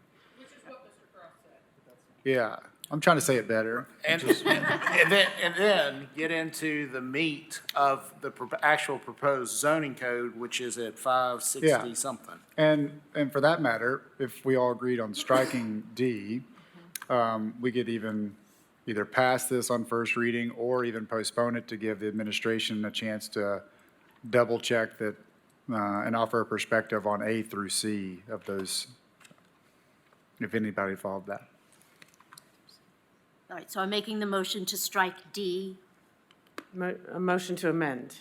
Yeah, motion to amend this ordinance by striking Article D. And leaving in the owner occupancy requirement. Yes. Does that help you? Okay, does everyone understand the motion to amend that's on the Yes. floor? Well, the people voting on it can see it. Okay, so does everyone understand the motion to amend? Any Yes. questions or further discussion on the motion to amend? You guys all have lights on, but unless I see you nodding, I will say, no, you don't want to discuss the amendment I think anymore? I just for clarity, I know Mr. Johnson's pulling it up. For those watching at home or those in the audience, what's being proposed as an amendment would retain owner occupancy requirement. And so what's being discussed is in section 1 of the amendment that would make these changes. Number D is the part where the proposal removes the owner occupancy requirement. That is being struck from here by Councilmember Singh's motion. And what that would do is if you go forward to page 561, then what that, striking that does is it leaves section 2, and that would continue to say in part, one of the dwelling units must be occupied by the owner of the property, except in land use areas designated traditional neighborhood residential, TDR. Well, that's a change too. Yeah, so we don't want that change. So I think we first have to, let's do the amendment. You said strike it, and let's come back to the language. Okay, so, I mean, the amendment can just be the sense of it, and then the lawyers can figure out the language later? No, it has to be very specific. Okay.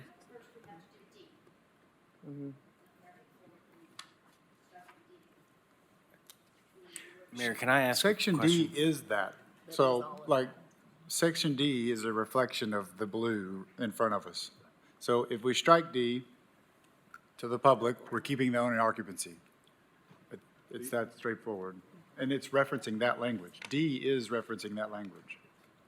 Well, my question was going to be for Director Brooks. What is the current language right now? Because I think what people are going to want to understand is that by striking D, the language that exists currently is remaining. And that's the only part I just want to confirm. Ms. Brooks? Yes, give me a moment, I'll pull it up.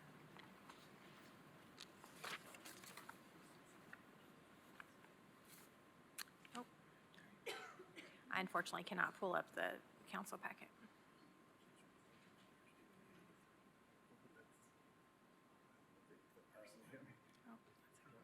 Well, it can be postponed.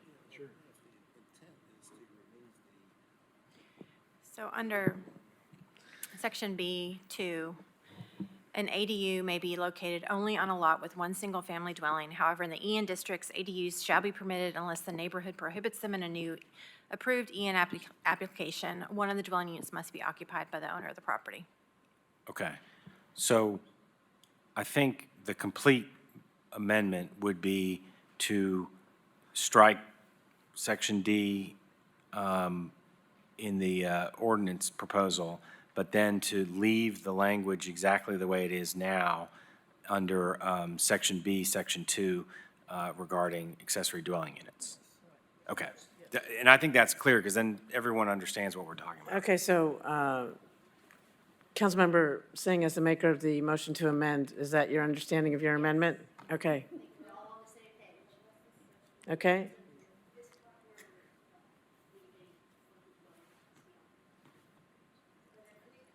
Please use your microphones. If we cut D, does it not cut that whole section? All I'm doing is confirming that that language stays the same. Because it's originally in there. Yeah, so what Okay, we're doing is that's- we're reading what exists today, so it's very clear that what exists right now remains, the language, when we cut out D, so that if we go back later and we're looking at it, everyone's very clear about what we did. Councilmember Ryder, do you have a question or comment on the amendment on the floor? Should I clarify Okay. the amendment, or I- are we good? I think the amendment is as clear as That's my, it might get and under we're the current striking circumstances. D and then leaving Article Current B. language. Hmm? Striking D and Okay. leaving current language. Okay, Right, leaving this so alone. any further questions or comments on the proposed amendment? Councilmember Thomas. So I just want to clarify the sentence that has the blue line through it. Is that staying in or is it staying out? Only the words, "One of the dwelling units must be occupied by the owner of the property." That's the only word that's currently in the code, and that's the only words that would stay if we make this amendment. Okay, so the following, except in land use areas, et cetera, that would be gone? All of that's gone. Okay. I just wanted to clarify. Thank you. So is, It should look just like it does in Muni Code right this minute. I got you. I just wanted to make sure. Thank you. okay. So the motion has been made to amend and seconded. I'm frankly a little bit confused. Does this affect like the geographic area of it? Okay, all right. All those in favor of the amendment, please say aye. Aye. Any opposed? Okay, now we're back to the original motion as amended.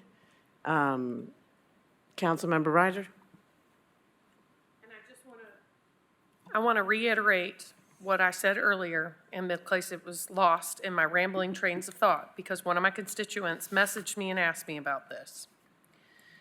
Prior to recode, duplexes were allowed in RN2 and above, I think. So they weren't allowed in RN1, which is, Ms. Brooks, the majority of the city, right?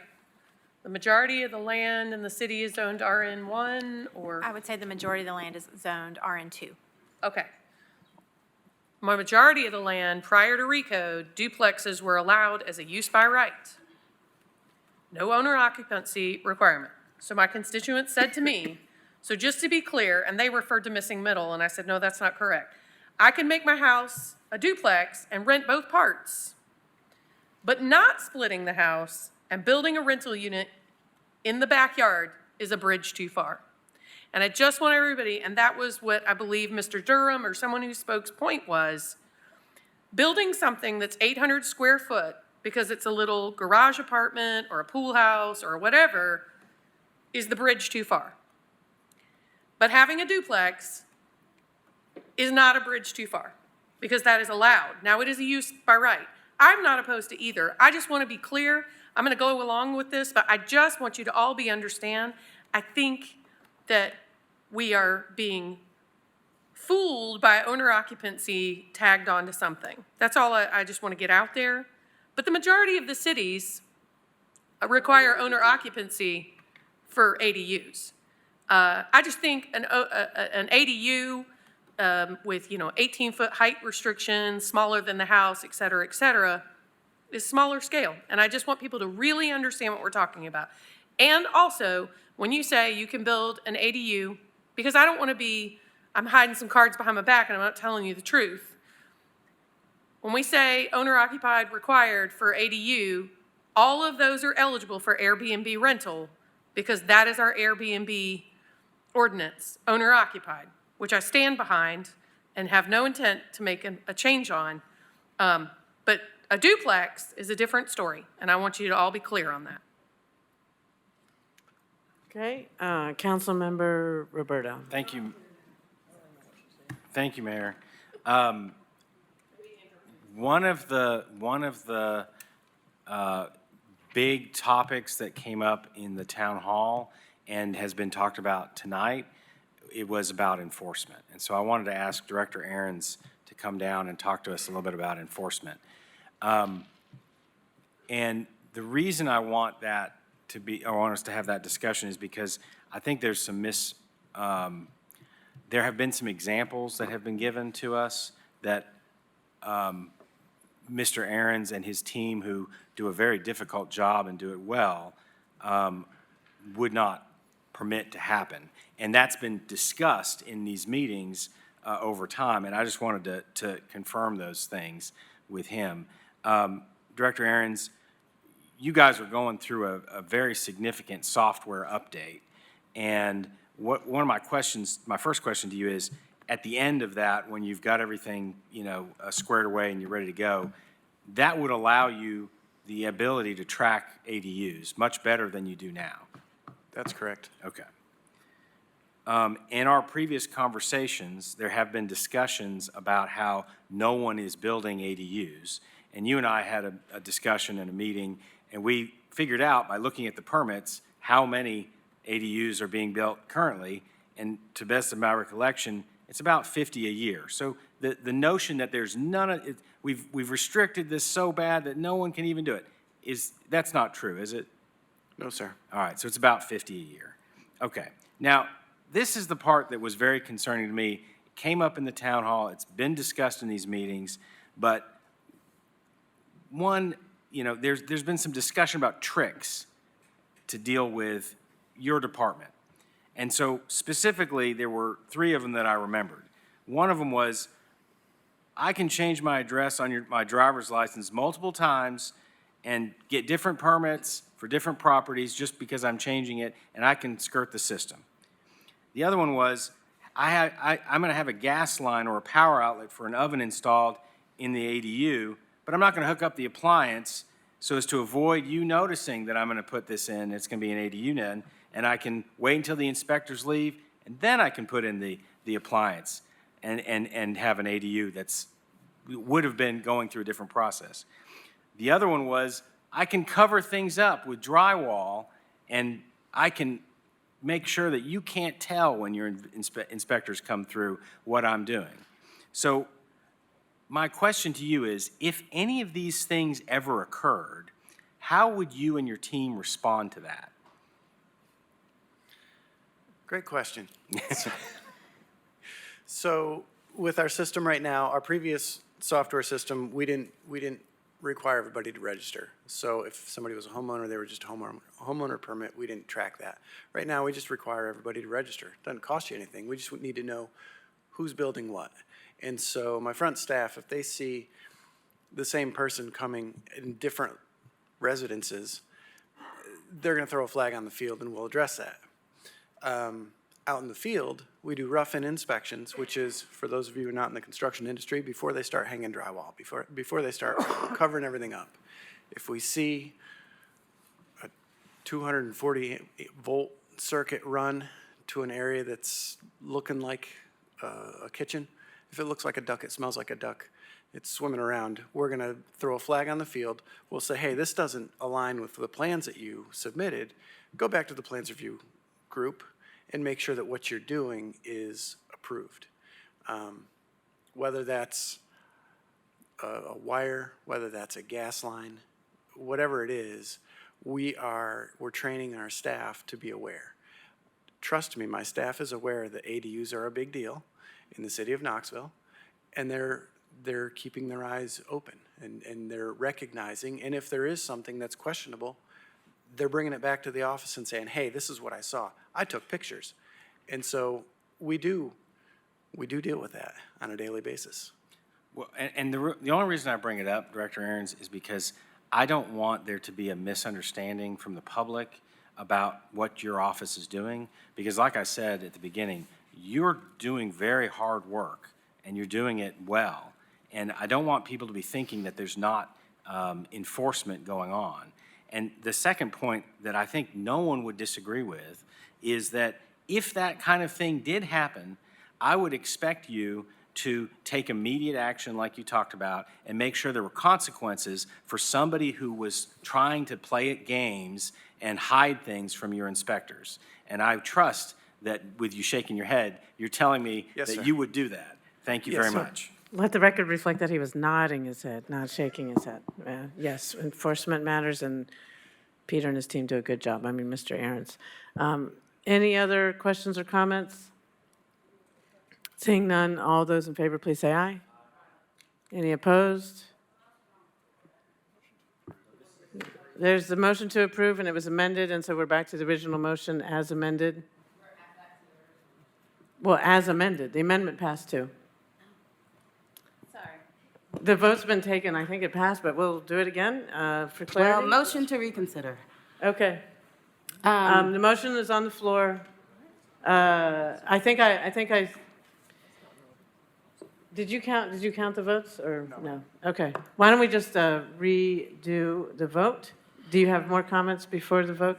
Yeah, I just wanted to be clear because there's a lot of discussion leading up to the amendment, and I thought there was going to be a motion to postpone this item as amended. So I just wanted to make sure I have not heard such a what motion was motion. on the floor. The motion is To pass as amended by Ms. Singh, Okay. and it's on first reading, so it will be, if approved, it will be discussed again in 2 weeks.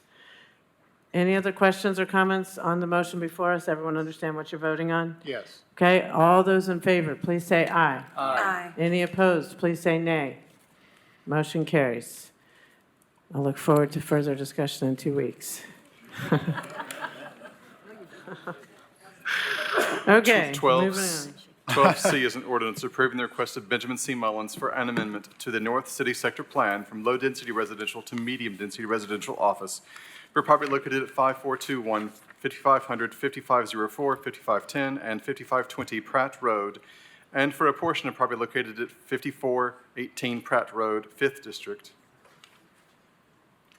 Is there a motion? We have speakers. Yes, we do. There's 3 speakers signed up to speak in favor of this, of item 12C, D, and E. They're all 3 the same people. The first one is Mr. Edward Smith. Mr. Smith, if you could come to the podium, state your name and address for the record, and you'll have up to 5 minutes to address council on item 12C. And if you want to do D and E at the same time, that's fine too. Edward Smith, 455 Laurel Ridge Lane, Knoxville. That was an exciting discussion. I want to talk first about being good neighbors. This property on Pratt Road, it's not just property that we own. We're part of the community there. We own the Hampton. We built it in 2008 on Pratt Road. We own the True by Hilton that was built in 2019 on Pratt Road. So we're not coming into the neighborhood. We're part of this community. We've been in this community for over 20 years, working. We've been able to pick up a couple of properties in this neighborhood serendipitously, really. When we built the True, we had to buy some lots with it that ended up being landlocked. So when one of the lots came open, we bought it so we could have access to it. The people that owned a couple of the rentals there came up to us and said, well, would you like to buy our rentals? So we bought those houses as well. So we didn't go seeking all of these properties. They ended up basically coming to us. We we rent property in the neighborhood. One of the houses we own next to the hotel, we rent to our employees at a very reasonable rate to help them out. A couple of these houses that we rented or that we bought, we let the people stay in them at no rent for the duration until we were ready to do something with the property. So we are part of this community. We're also part of the Knoxville community. Our hotel, The True, won the Polly Award this year for community service for Knoxville, part of the Knoxville Hospitality Association. That hotel also won the state level award for community service this past year. You all are familiar with RAM, Remote Area Medical. They had their service here in town last month. For the last 10 years, when they run their service here in Knoxville, we host them at our hotels. We give them over 100 free room nights. We give them discount, and that's for the students that come to work with the doctors. And we give them discounted rates for the rest of the staff that comes in. And on Saturday night, we give them one big dinner party, which they thoroughly enjoy. And we're trying to link them up with the Knoxville Hospitality Association so we can better service the whole community. So again, we're not really a developer. We're part of the community. Our business is there, and we work with the community. The zoning, RN5, was designed for this property. It's a transition between commercial and office to residential. It has critical infrastructure with grocery stores, restaurants, everything right down the street. Has public transportation, bus stop right there, and the ground is level, flows downhill. We had a neighborhood meeting with the neighbors at Tower Heights. Mr. Tim Allen, who will also speak, is the spokesperson for that. We had over 25 people from the neighborhood come into the hotel, and our councilman was there with us, and it was a very interesting discussion. They had some points that we addressed. Their first point was drainage. We're downhill from them, so drainage is not an issue. Sewage is a problem for these folks. We won't contribute to the sewage problem, but there is definitely an infrastructure problem in that neighborhood with sewage that they could use your help on. Traffic was another issue. We were able to address that because of the way Tower Heights is, right off of Central Ave. Coming down Pratt Road is the primary direction that all traffic will flow out. If you try to go the other way, especially in rush hour, you're not going to be able to take a left to go down to the highway. And they're very concerned with low-income housing. We're hoteliers, basically. This is our first opportunity to try to develop. Whatever gets developed in this neighborhood, it's important to us how it fits into the neighborhood because our hotels are in that neighborhood. So we want to make sure everything goes well. I've got a real estate agent that is helping me with the development and looking at the plans. We don't have plans yet, so I can't tell you exactly what's going to go in there, but I can tell you what it will be. It'll be something that the neighborhood will be proud to have next to them. Thank you, Mr. Smith. Next person signed up to speak in favor of this item is Timothy Allen. Mr. Allen, are you present? Okay. If you could come up to the podium, state your name and address for the record, and you'll have up to 5 minutes. Yes, my name is Timothy Allen. I'll take my hearing aids out. Got a little feedback. So my name is Timothy Allen, and my address is 121 Karen Drive, 37912. I've been in the neighborhood for 18 years, and initially, when this project came to my attention, we talked as a neighborhood, and some of the concerns, like Mr. Smith said, were the traffic, infrastructure, density, and of course, change of neighborhood. When I bought the house 18 years ago, it was a very quiet neighborhood, and that's one of the reasons why I selected the property. Before I got there were infrastructure problems in the neighborhood To the north of the neighborhood is apartment complex. I think it was Steeplechase, but since then has been changed to another name. Sewage, and I think there was sewage issues, but you'll have to look at city engineering to check that out. One of the biggest concerns the neighbors had was with already having some infrastructure problems, a new development might add more problems. And I'm part of the neighborhood. So as Mr. Smith has always already said too, traffic issues, but we're more than happy to work with Mr. Thomas as this process continues. I just want to say overall that during our meeting, a lot of questions were answered, some not answered. Like he said, he's not exactly sure what he's going to do, but I have full confidence that it'll be a benefit to the neighborhood.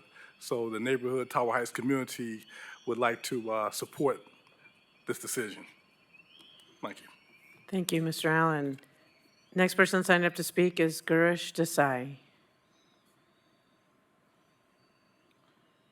Is he present?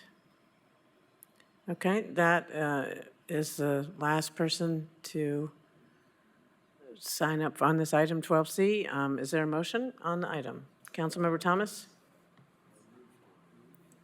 Okay. Motion made to approve and seconded. Any questions or discussions? I have some brief. Councilmember Thomas. Yes, I have some brief comments to make. This was a good experience as far as the neighborhoods working with developers.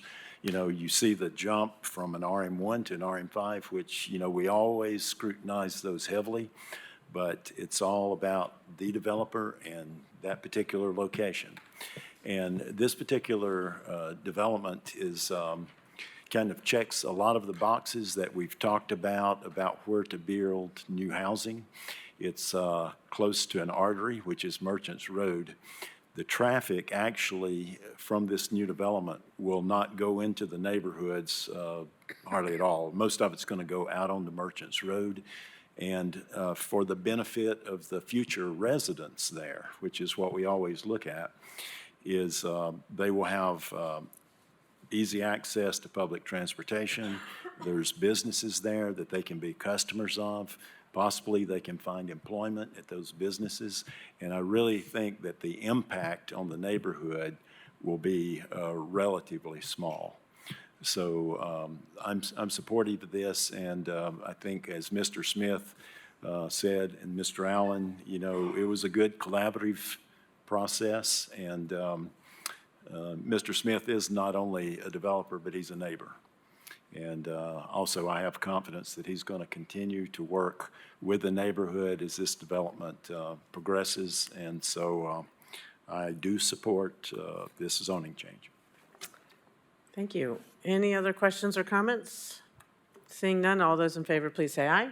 Aye. Any opposed? Motion carries. Next item.